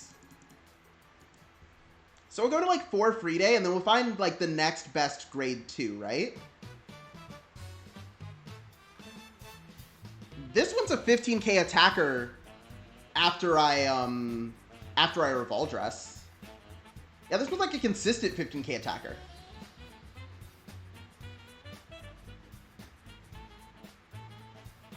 Gonna move on the first, so I might be busy a few days before. Ooh. Oh, for school, right?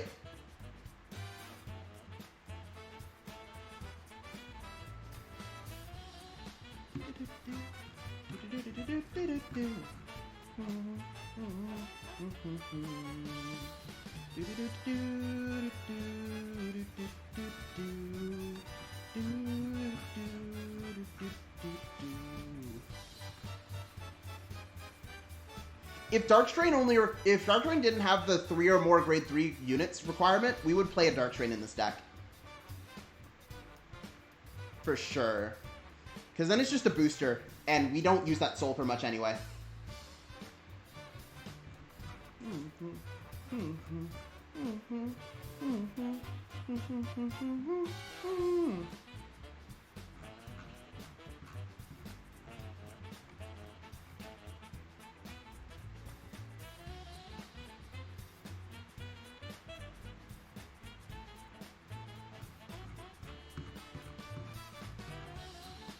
Because it's like,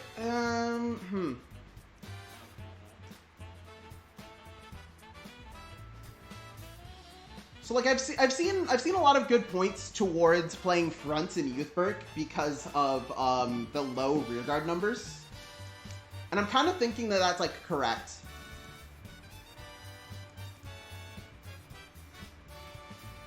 So we'll try that. We'll try that for a while.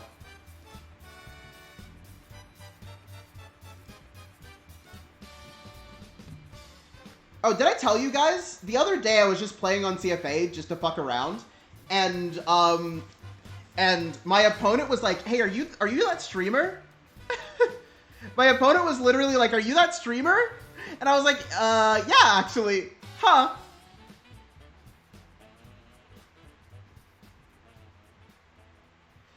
Shit, there's so many people on CFA right now.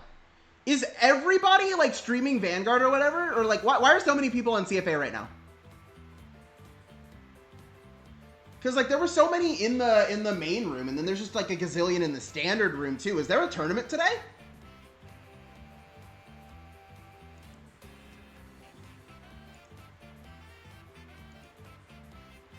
I forget. Is that next Vision tournament remote fight, or is it CFA?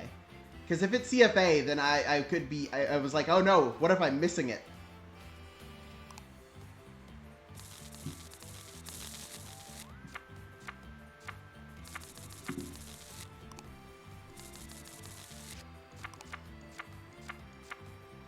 Okay, so we have a Persona, a 10k shield. Hey, so the cool thing about this card is that your Vanguard's name is Youth from the start of the game. So this is always a 10k shield.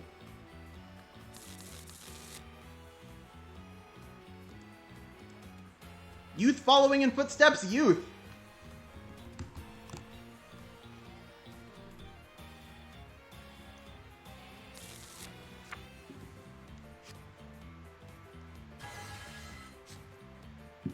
Okay, so they're going into Grade 1 Thegria. It checks the top card of your deck for a Grade 2 or less unit card and calls it to... So that's really similar to a lot of Grade 1 ride deck cards in this nation. Determined to break away, Youth.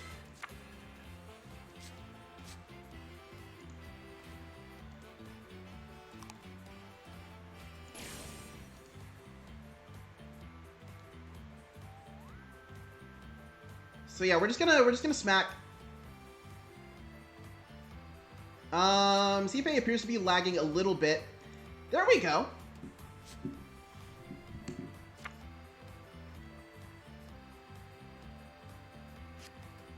What do they got for us here?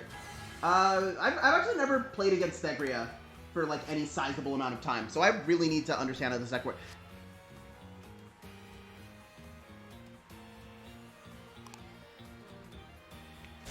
This one gets to put it back on top? No fair! Literally power creeping rooks. Literally power creeping rooks. No guard.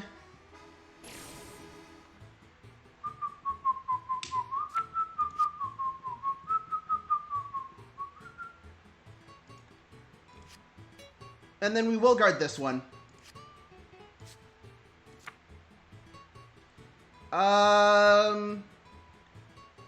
How long do we feel this game is gonna be?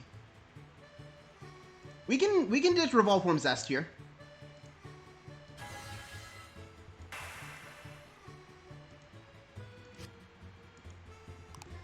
Check top 3 for a Youth. Or we can call this guy. And then it puts the rest on the bottom of the deck in any order.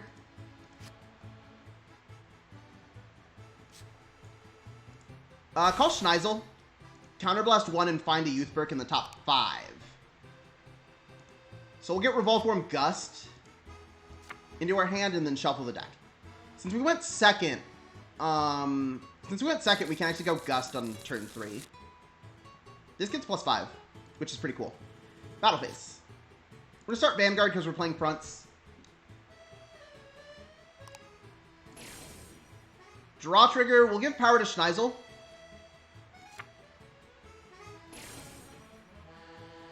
That's the worst defensive you possibly could have checked. Okay. Then we'll go with Schneisel. Do you have a 10? Do you have a 10?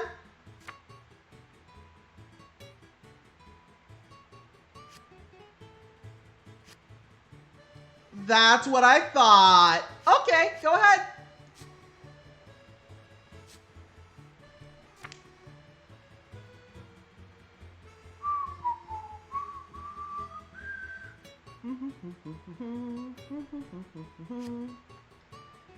They have discarded a lot of copies of Thegria. What are they going to do about that? What is the grade 2 skill? Upsy. Whoopsies. I meant to, control? Okay. Check top 5 for a Maple. Okay. A Maple or a Thegria. This is Damage Swapper. Unit card from drop into Soul. Look at 3 cards on top of your deck. Choose up to 1 card with the same name as the card put into Soul for this cost and call it. One Who Blooms in the Dark Thegria. I have to read these cards really, really fast while they're playing. Okay, I should read this one first. Check top 5, choose a grade 2 or less, and call it. If you have One Who Blooms in the Dark, you can call 2 instead. Oh, that must have been a bad top check. And then... if it was placed by writing from One Who Blooms in the Dark, you can restand a rear guard. And then this one is, if it was placed by writing from One Who Walks the Path of Light, you can counterblast 1, discard 1 to restand itself. And also, you can retire 2 to retire 1 of mine. And then you retire all in the same column, actually, instead, if you have Path of Light and Soul. Okay, cool. Awesome. So first is the Vanguard. We're going to no-guard this. Because I just think... you're actually playing this one? I don't think these are very good, actually. Woo! 2 can play at this game. We literally end your turn.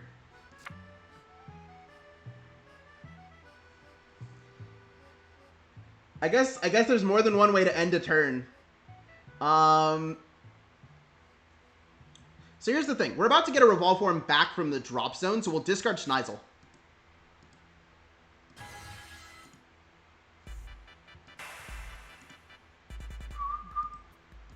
We'll get Zest into hand. And you'll get +5 because we rode from a grade 3. We'll go to battle phase.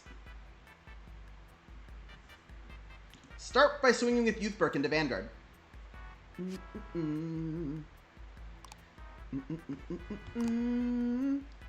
This is 2 to pass, but we're going to give these triggers to Schneisel, most likely, so it can hit. Yeah! Yeah, power and crit to Schneisel. Revol Dress.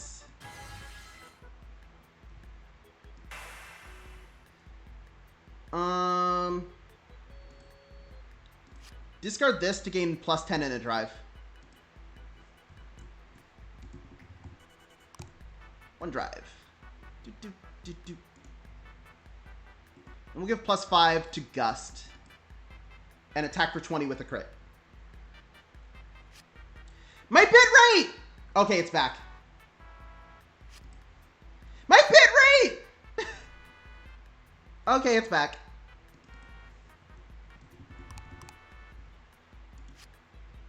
No trigger? They take that, and I think we just go 15 Van. Like, we're just gonna keep hitting face right now. At the end of turn, we ride back into Revolve Form, or into Protofall Arms, and pass the turn. Next turn, we're gonna Persona Ride into Skyfall. We still have a Revolve Dress in our hand, a Revolve Form in our hand.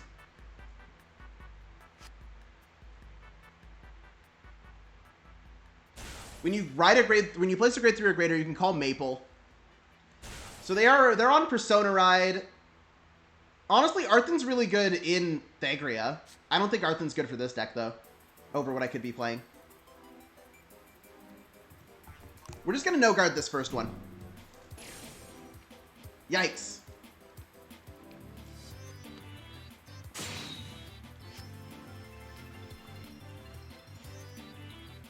Defensives? Defensives, please? Good.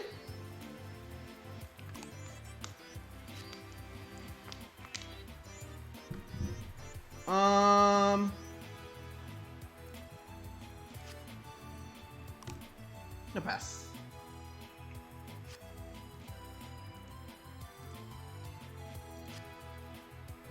So then this one is 24.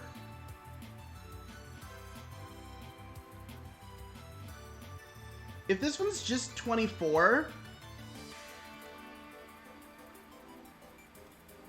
If this one's just 24, we'll intercept without revealing anything about our hand.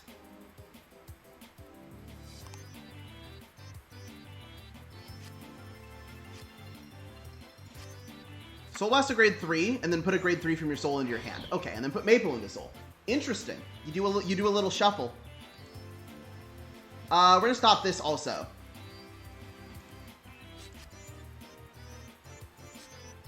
So we're doing pretty good on cards in hand right now. Persona!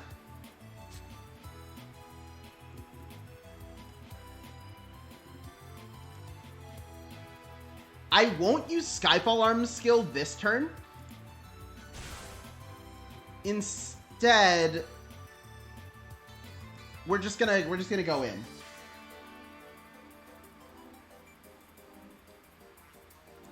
Start with this. 23 at Van, and you'll wanna... Oh, okay.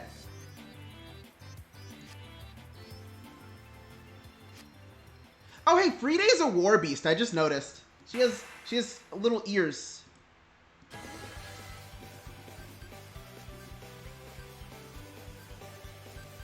+1 crit because I have Persona this turn.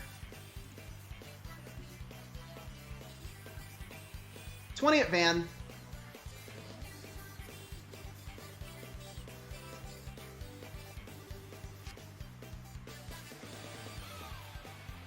Yikes, that does it.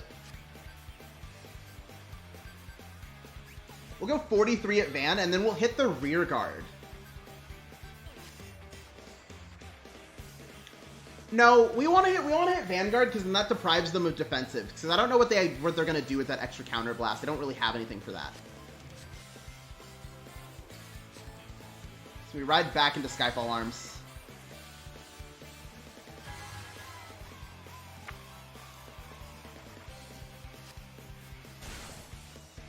So now we have to worry about finding a Revolve form within... Okay, Vanguard skill, Counterblast 1, check top 5 and call 2. Now we have to worry about finding a Revolve form within our draw per turn and our top 3 check. Worst case scenario, we find Schneisel off the top, and then Schneisel finds us a Revolve form, because there's still 2 of those in the deck.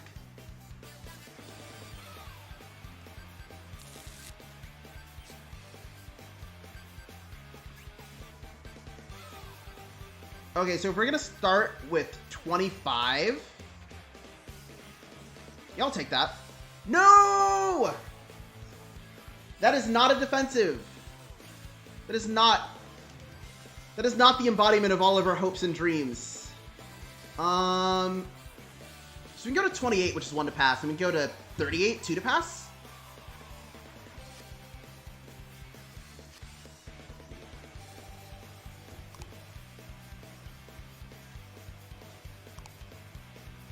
Yeah, so I hadn't really considered Free Day as I hadn't really considered Free Day, but like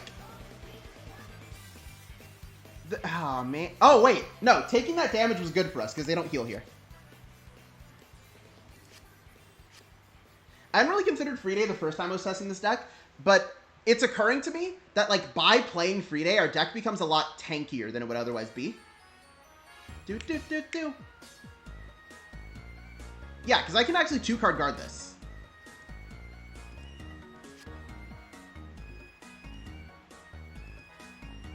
Like, the fact of the matter is that with Free Day in the deck, Youthberg actually obtains defensive options. And it's really important that we have access to these, because otherwise we're going to have an issue. Yep, it's Stegria. Stegria. I'm sitting here thinking about how to make 0 comments about how shitty this outfit is. Woo! That's my real problem with Thegria, is that her outfit's just bad.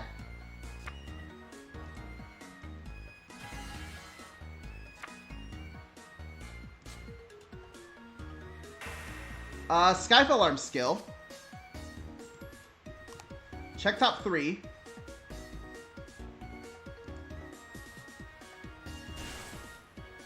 Call Schneisel, put the rest on the bottom of the deck in any order.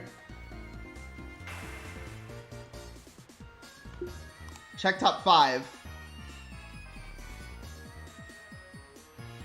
Yeah, Thagria is a really easy deck to play, actually. It's pretty cool.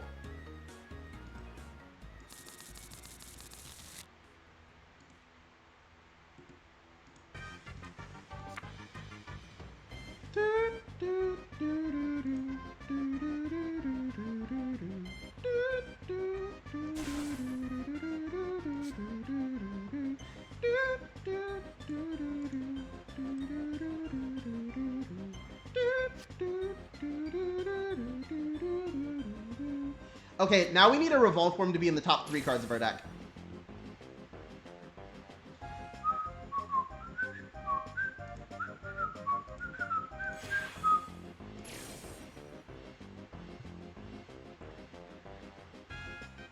Please, for the love of God, can the next card in our deck be a Revolve form? Well, you win some, you lose some!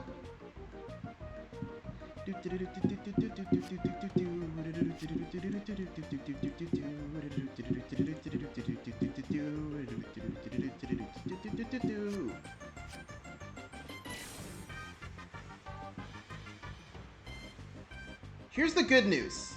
We obtained plenty of shield value just now. And we've seen 1, 2, 3. Yeah, we've seen 3 crits out of our opponent. Skill of Thagria.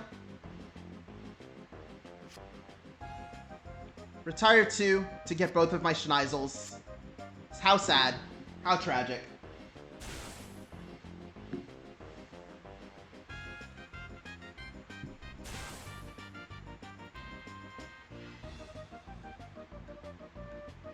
It's... Okay, here we go. We're gonna no-guard this.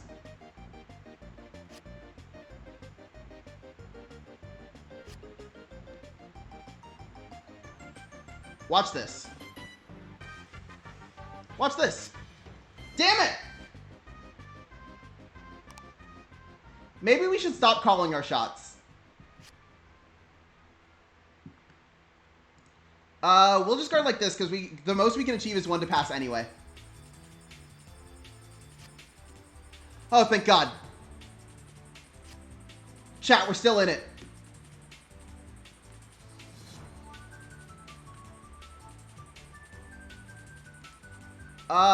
Okay. Plus 5k shield from Alpac. Okay, okay, okay. Chat, we're still in it. We're gonna live. Chat, we will survive. Witness my power. They're going to... Oh, do they still have... Oh, they have to... They have to Soul Blast 2 cards to get their grade 3 now. This is 33 even.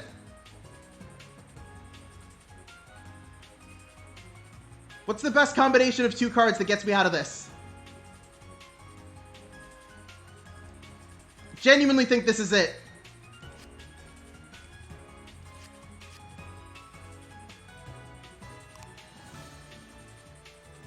Skill of Painkiller Angel.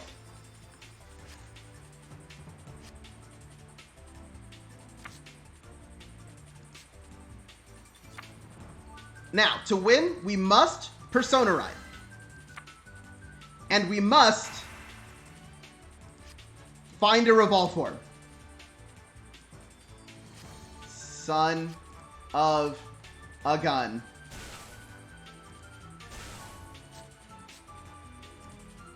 We're doing it again. We've got 3 more tries.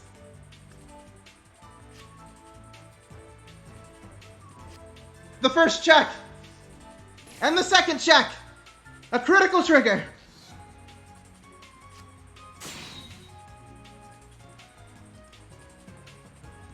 The skill of Painkiller. There's no Revolve form here. Chat, I'm going to cry.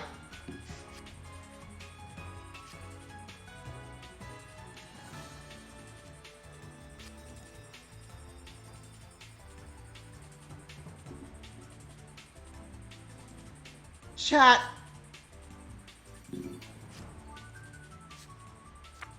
Two, 3, 4, 5.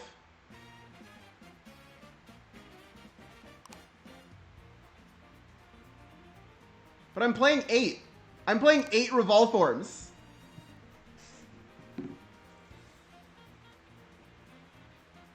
I don't like our odds right now. I'm playing 8 Revolve forms, and we've seen 5 of them, and the bottom 3 cards of our decks are triggers, including the OT.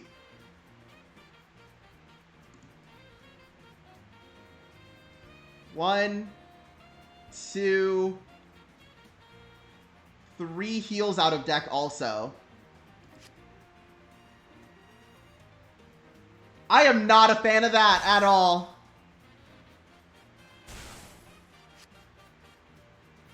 Wait. Wait. If their OT isn't in their hand, we can survive this, maybe. Maybe?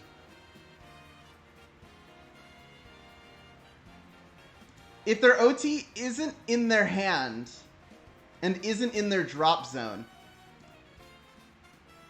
Yeah. There's a slim chance, but it's a chance nonetheless, and we have to play to our outs. No guard! Come on! Come on! No!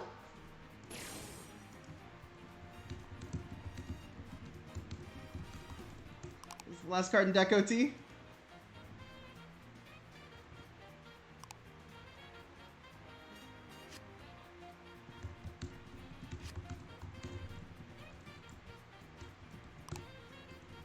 OT's in hand then?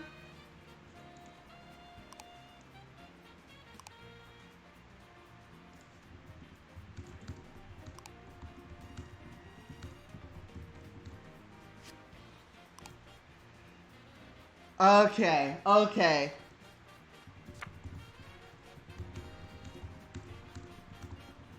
That was a great game, and like I think that's a good place to end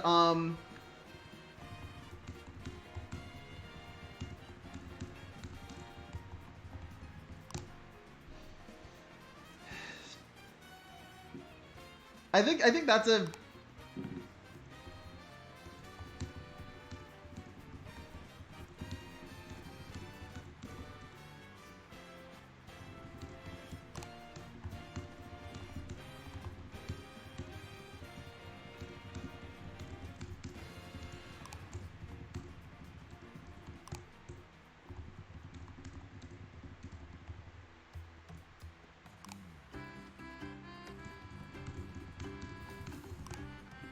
okay. That was an excellent game. I had a lot of fun.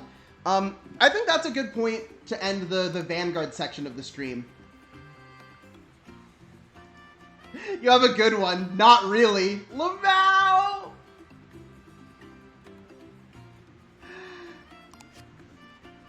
I meant a good day. I meant a good day.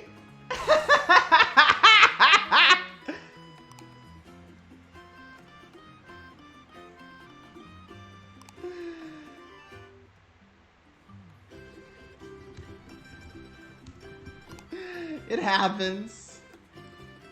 Okay, but yeah, I think that's the end of the Vanguard portion of our stream. But if you'd please stick around, we're gonna watch a giant monster TV show, huh? How do we feel about that? I know everybody loves giant monster TV shows, and a lot of you came from Different Fight, so you guys know about kaiju shows. We're gonna watch Ultraman Decker. So Ultraman Decker is the most recent season of Ultraman. I've never watched anything Ultraman before except for the Netflix anime, which from my understanding is very different from anything else the series has to offer. But I watched the first 2 episodes of Decker on stream already, and I had an outstanding time with them. Excuse me. So I'm gonna share. I'm gonna pull up Suburaya Productions because they put all of these on YouTube. Like this is literally on YouTube for me to watch with subtitles.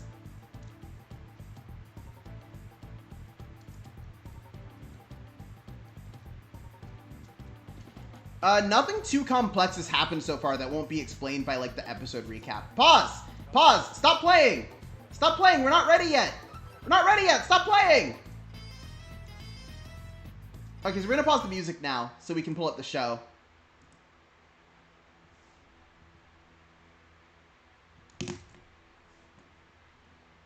And we'll jump over to the other overlay. There we go. But we're going to watch a giant monster show now. Because who doesn't love a good giant monster show?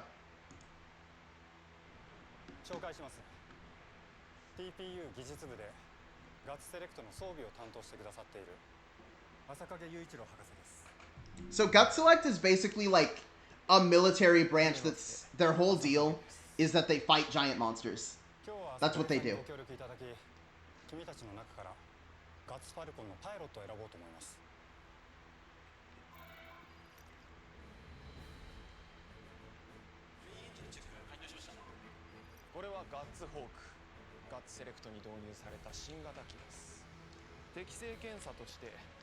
Oh, they've got a new jet?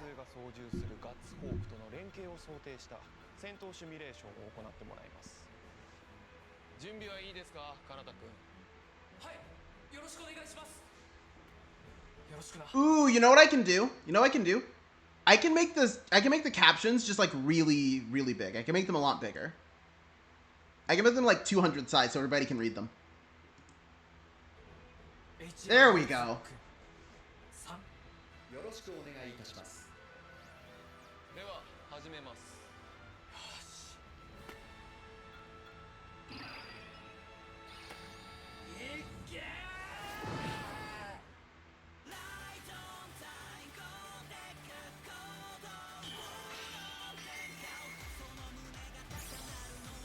Okay, I say this every time we watch this show. I think its OP is really good.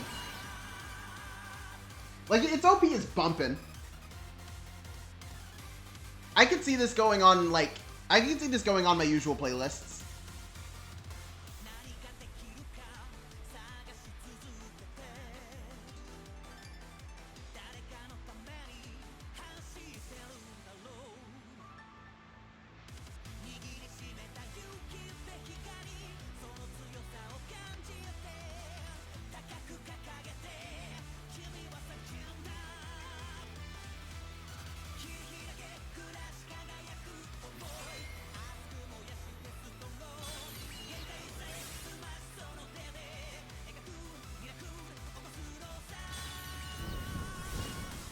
Right on time, go Decker!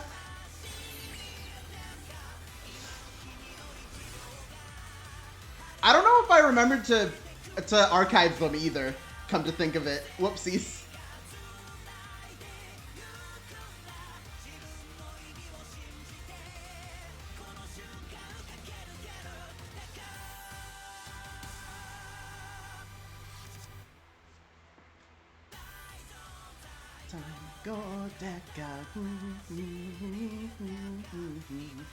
Oh, it's worth noting, so the YouTube uploads of Decker are a lot like the YouTube uploads of Vanguard, where they include, like, relevant ads in them.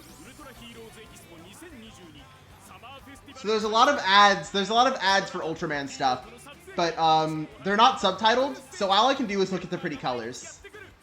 And so I use this as a time to talk, because, again, I haven't watched any of these shows except for Decker. Because it's basically Ultraman is one of the big three, is like the only one of the big three TV tokusatsu shows that I haven't touched, you know? Like, I watch Super Sentai all the time. I watch Kamen Rider all the time. I have never just giving Ultraman a good look. And that's why I wanted to do Decker, was because I thought it'd be interesting. ウルトラマンデッカーカードに宿るウルトラマンの力 D フラッシャーでスカウトよクリスタルを開いて変身だデラックスウルトラ D フラッシャーお店へ急げウルトラマンフュージョンファイトウルトラディメンションウルトラディメンションカードが登場カードをセレクト君のガッツを見せてくれウルトラマンデッカーが強大な敵に立ち向かう新たなクライマックス技で決めろ必殺の攻撃ウルトラマンフュージョンファイトウルトラディメンション超スペシャル Ultra Dimension! 見逃すなおもちゃで楽しめるぞ Do I have to... Is there a stream category? Do I change my stream category now? Is that what I do? I think I'm supposed to change my stream category. Let me do that.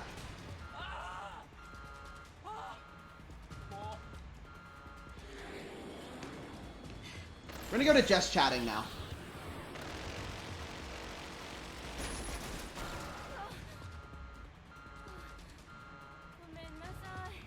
There we go.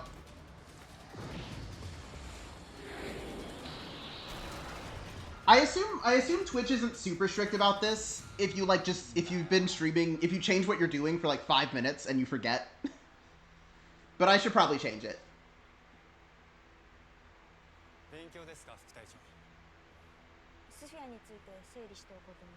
Oh yeah. Oh, they didn't do a recap at the start of this episode, so I should probably do that because I was expecting a recap at the start. Basically, in the first 2 episodes, we paused on a bad frame. That's more like it. In the first 2 episodes, it was established that Earth and Mars had they'd established colonies on Mars, and now like you can just travel to Mars. You can just buy a flight to Mars, right? But then Earth is attacked by these monsters called the Sphere, and Sphere basically erects like a barrier around the Earth, and now they're cut off from traveling to Mars. So our story takes place. It's fucking insane to me that they open the show with, yeah, we colonized Mars. And the first thing that happens is, also you can no longer go to Mars. Can we talk about that for a second? That they start with like, yeah, so Mars is, that's like if I, in my story, went, and also, you can fly to Japan. All flights to Japan have been canceled. 1年前、5体のキングスフィアが世界各地に出現。その後、体を粒子状に分解。バリアのように、この地球を覆っています。小型の個体スフィアソルジャーもキング同様、バリアになったと考えられますね。So yeah, now there's a barrier around the world. スフィアザウルスは地中に根を張り、エネルギーを吸収しようとしていたことが判明しています。 There's a barrier around the world, and now we can't go to Mars anymore. Also, this one guy used with a giant of lights to become Ultraman Decker!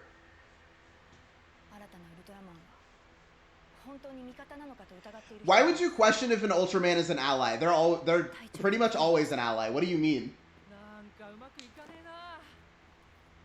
We've done this a million times.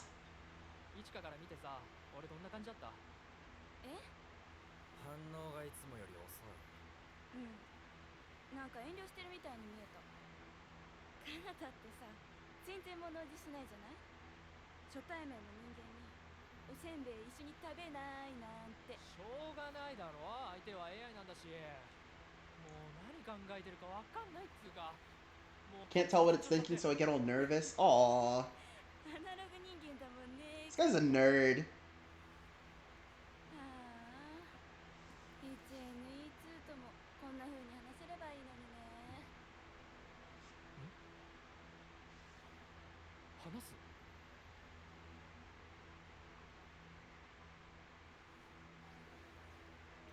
You're bringing it food?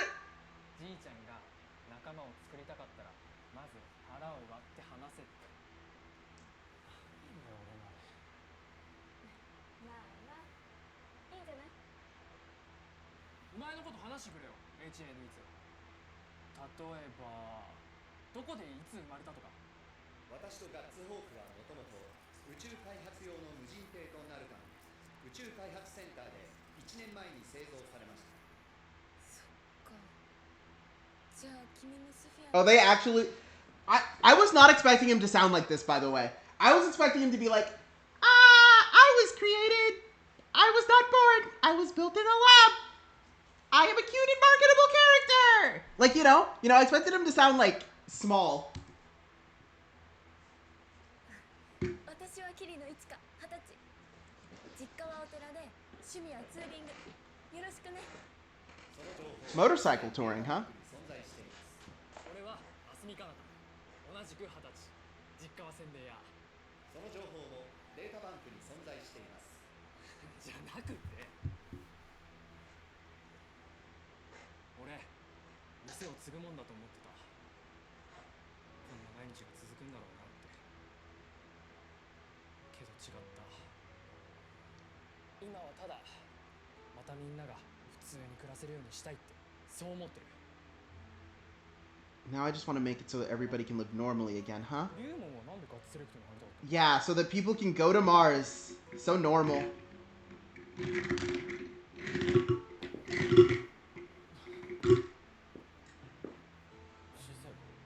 Real world thoughts on, like, the fact that colonizing Mars is, like, skipping the step where we just fix our own planet. This is really funny. みんないろいろだね。ウルトラマンはどうなのかな。あ、デッカー？いや、デッカーか。ウルトラマンのこと？なんでデッカーなの？ Why call him Decker? Yeah, they don't know. They don't. Oh my gosh. Oh my gosh. Okay, so they don't know that he is in Ultraman Decker, and he the giant of light that came down to him was like, my name is Decker, introduced himself and everything, but people just call them Ultramen, right? So he has to explain why he called him Decker. かっこいいから。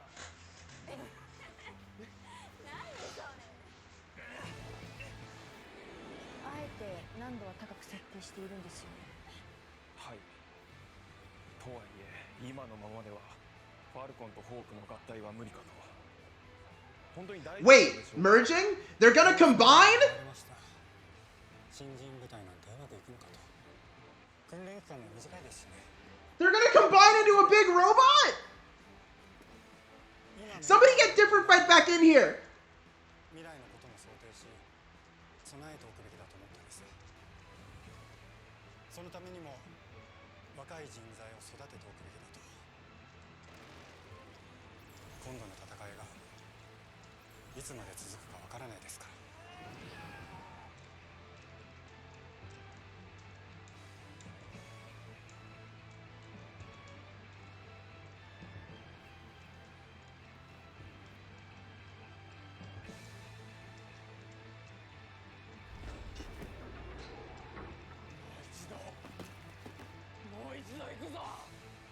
Oh my god.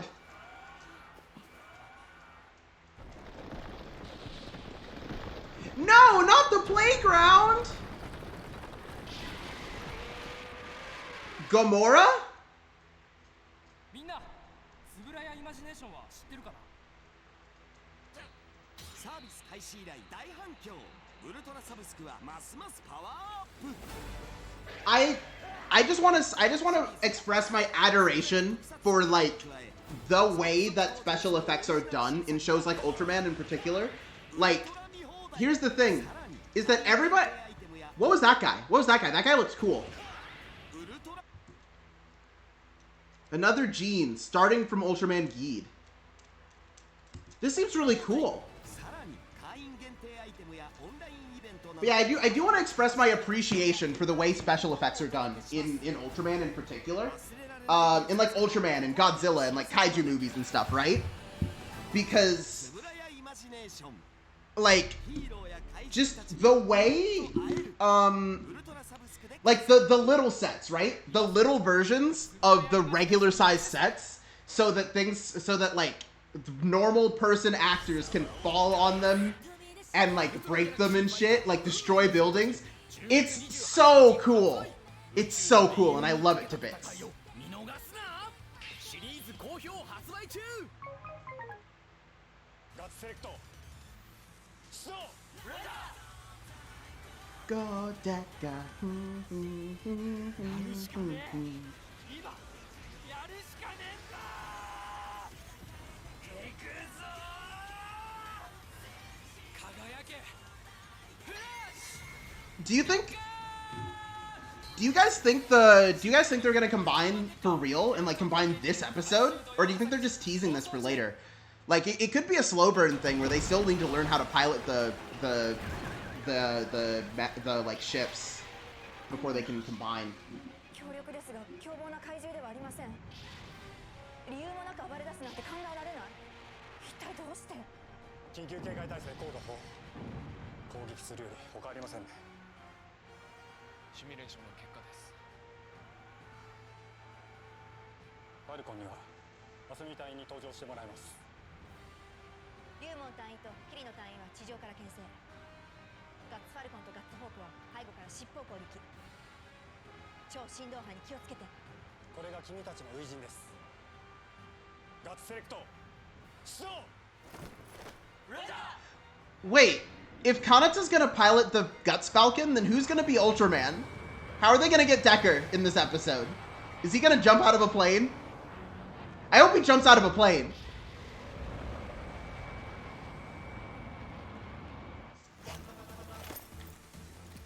Dude, I'm imagining it in my mind, right?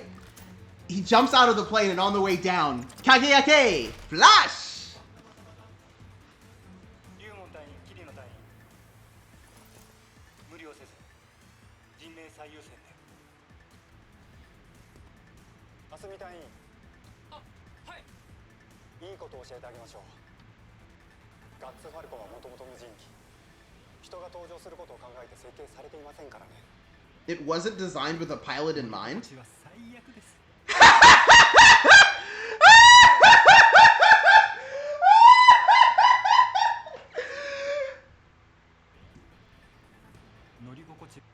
Flying in it sucks!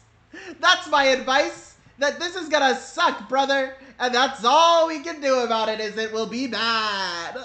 Oh my god! Sick! Love this guy. What a boss! 隊長それのどこがいいことなんですか I'd hate to work for this guy, I think.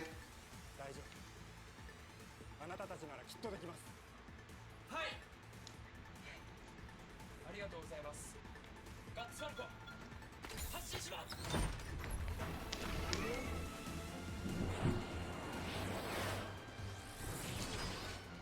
それでは行ってまいります。頼むぞ。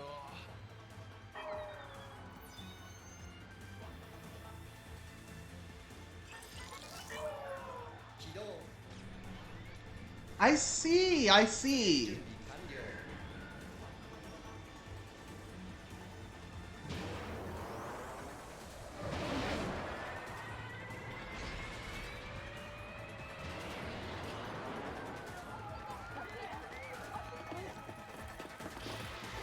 So we have the AI pilot the other ship, while the other two are on the ground.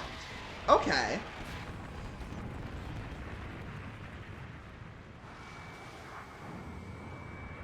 That guy fucks. Gamora? Gamora fucks. Gamara. Gamara. Yeah, Gamara fucks. So hard. I love that guy. I want him in my house. Like, if I could shrink him and put him in my house, that'd be so cool.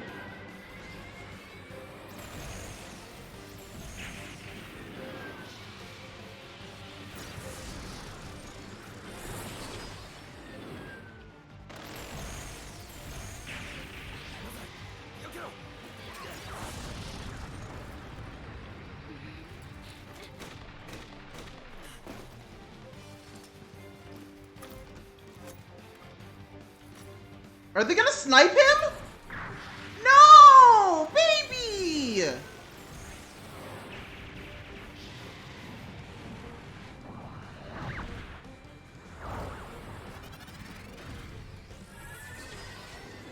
Also, like, for TV CG, this is really good. Like, this is super duper good for, like, television CGI. Oop.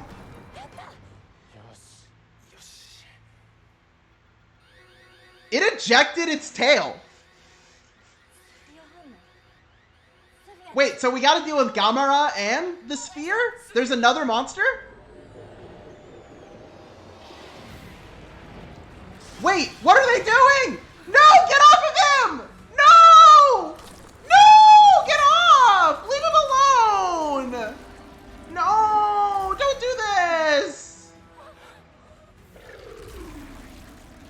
No! You're making him pointy! Sphere synthetic monster. Sphere Gomora. No!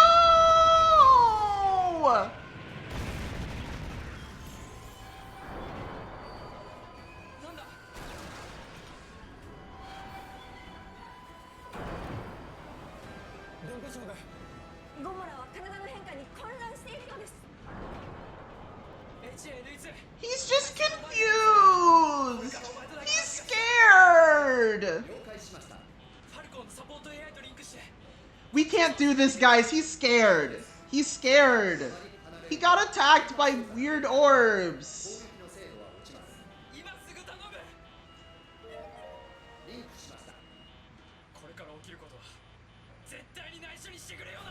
I need you to promise to keep what happens next a secret. Oh, he's doing it.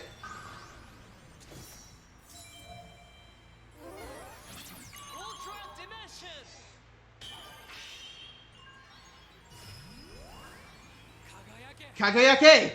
Flash! Decker!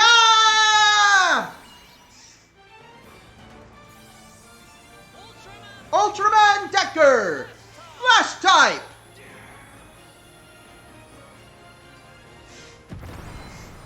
Oh, I love that every time it happens.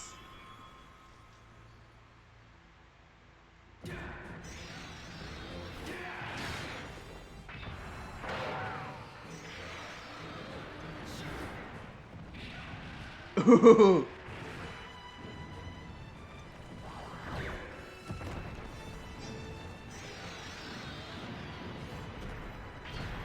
Oh, ooh. See, this is it, right? Because, like, so here's the thing, right? Is like watching this, it's so cool. It's so cool. It's so cool to me just watching the fight happen. But then my favorite part of it is thinking about how they did this, right? Like the amount of work that goes into each and every one of these fights. Because they have to make a city that's like knee-high on a person.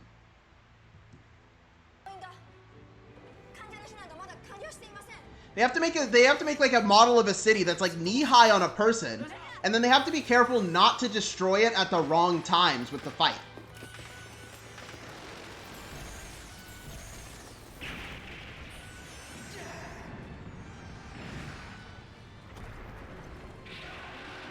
Also, sometimes you see a nice ass in this show. Shivaji the boss. Let me Google it.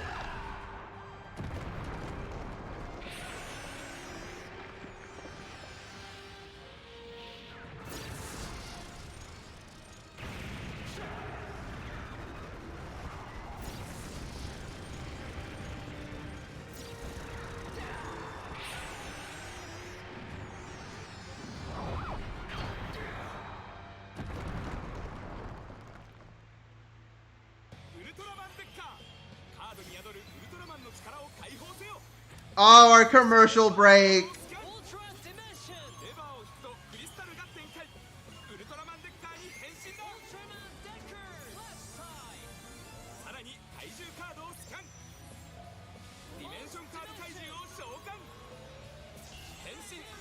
You can send a scene to me on Discord. Cool.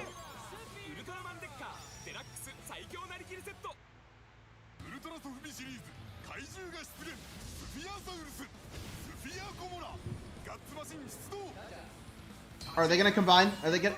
They don't show us them combining in the toy. I don't know if they will.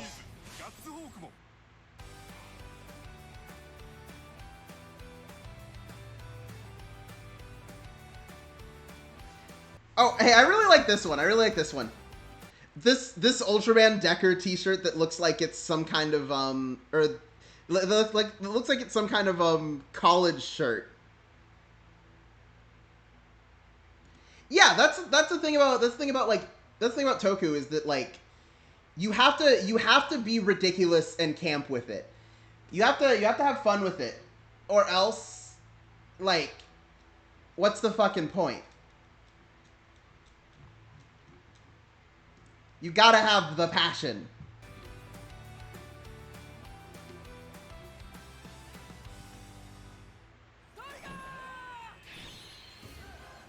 最終決戦から2年、平和になった地球に最悪の巨人イーベルトリガーが現れやがった。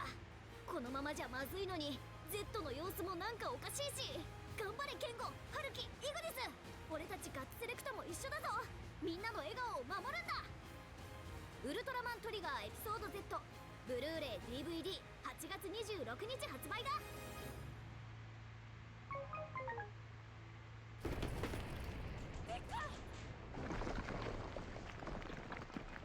あ、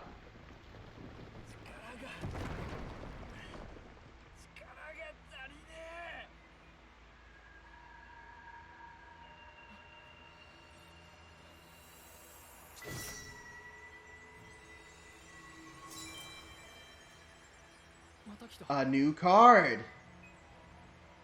こいつで力が。 This is a card game anime. I wasn't expecting it when we turned it on, but it is. すげえ。体の底から力が弾けて。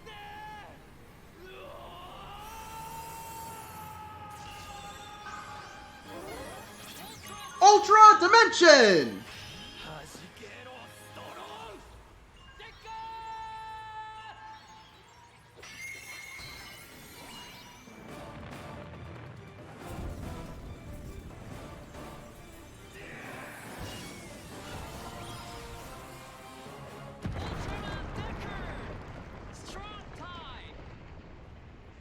I think I love the announcer voice.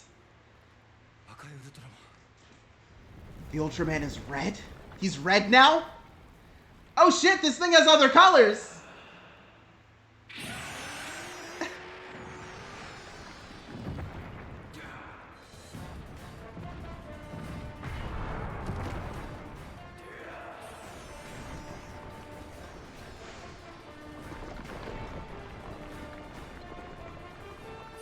Hug it out, brother! Hug it out!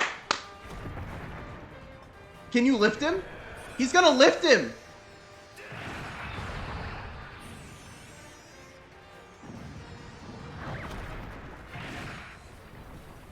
He's not getting pushed around anymore! He's got lots and lots of muscle now! Holy shit! Yeah! Let's go, Decker!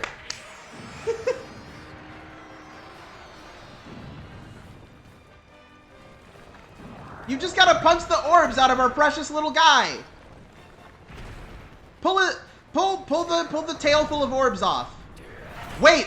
Oh shit! So long, game Bowser!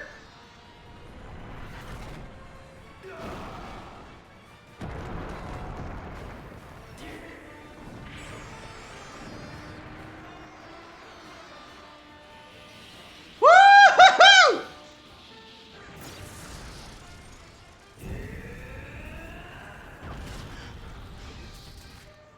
Holy shit, he's punching a laser!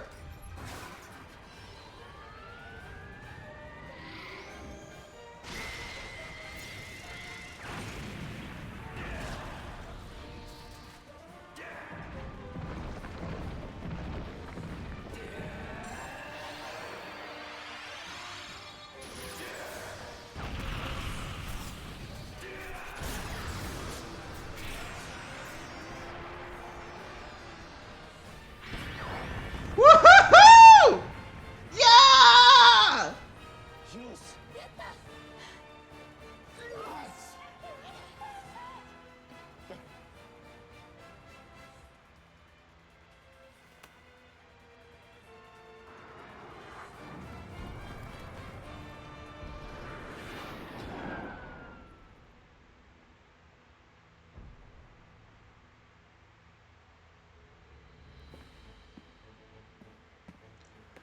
Oh my gosh. みんなよくやってくれました。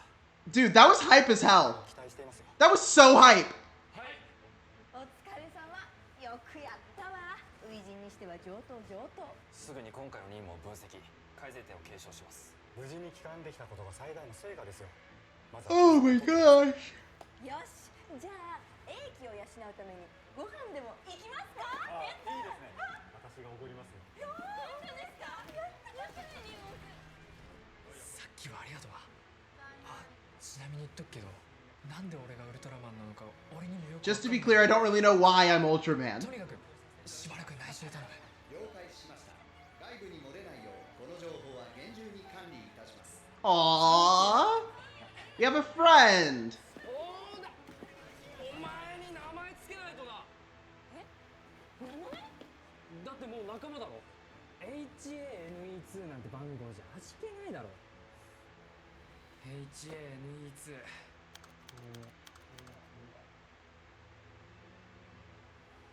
羽次郎ってのどうだ。 Hanejiro? じゃない？羽次郎。まったくお前たちは。 I like that. I like that. しました。特に否定する材料はありません。 Hanejiro, our new best friend. 俺と話すときは敬語禁止。なんか調子狂うんだよな。そちらも了解しました。では、かなた、お前さ、掃除は荒くね？ Aww. すぎだろ。 Aww. なんで笑ってんすか。だっていいコンビじゃない。恐縮です。今後ともよろしく。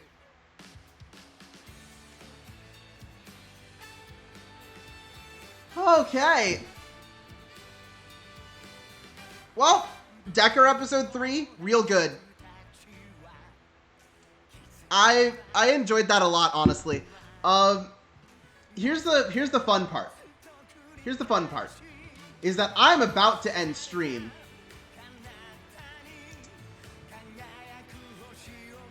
I'm about to call it soon. Hey, Nine. But yeah, I need to head out because I actually do have some stuff I need to do today. And we've been streaming for about 3 hours. We played plenty of Vanguard. We watched Ultraman. Send me the full movie and timestamps. Awesome.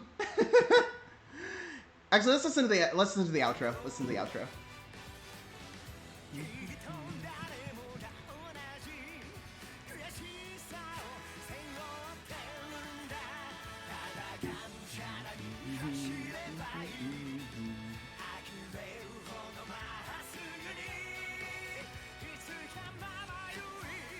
I almost forgot to watch the episode preview. That would have been remiss of me.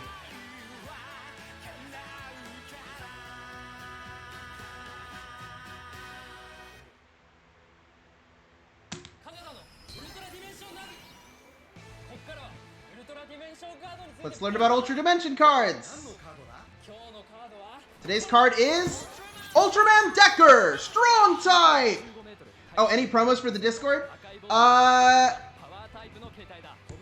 The fact that there is a Discord link, and if you guys want to hang out, and also know when I stream more often than when I update my Twitch. Like I update in the Discord all the time. I update the Twitch schedule like once a week.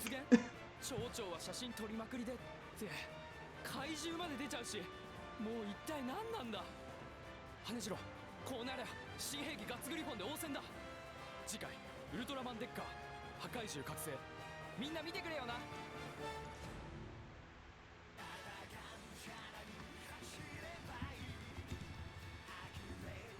We're gonna see if anybody's streaming anything Vanguard right now other than me.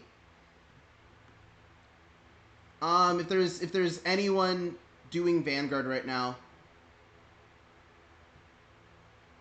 Yeah, there's still somebody streaming Vanguard. I haven't heard of this person before, but we'll send you over there, and hopefully their vibes are good.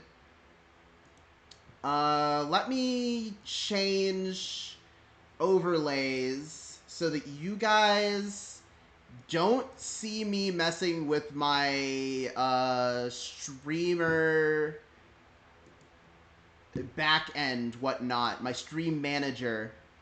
I don't think there's anything that could actually like leak from this. I just don't like the idea of you guys seeing the back end.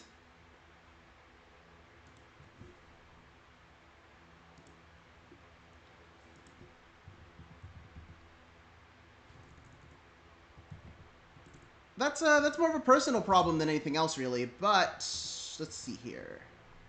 We'll send you over to Click 1014, who's playing Vanguard 0 apparently. From the preview, it looks like they're like discussing deck lists. So I'll send you guys over there. Have fun.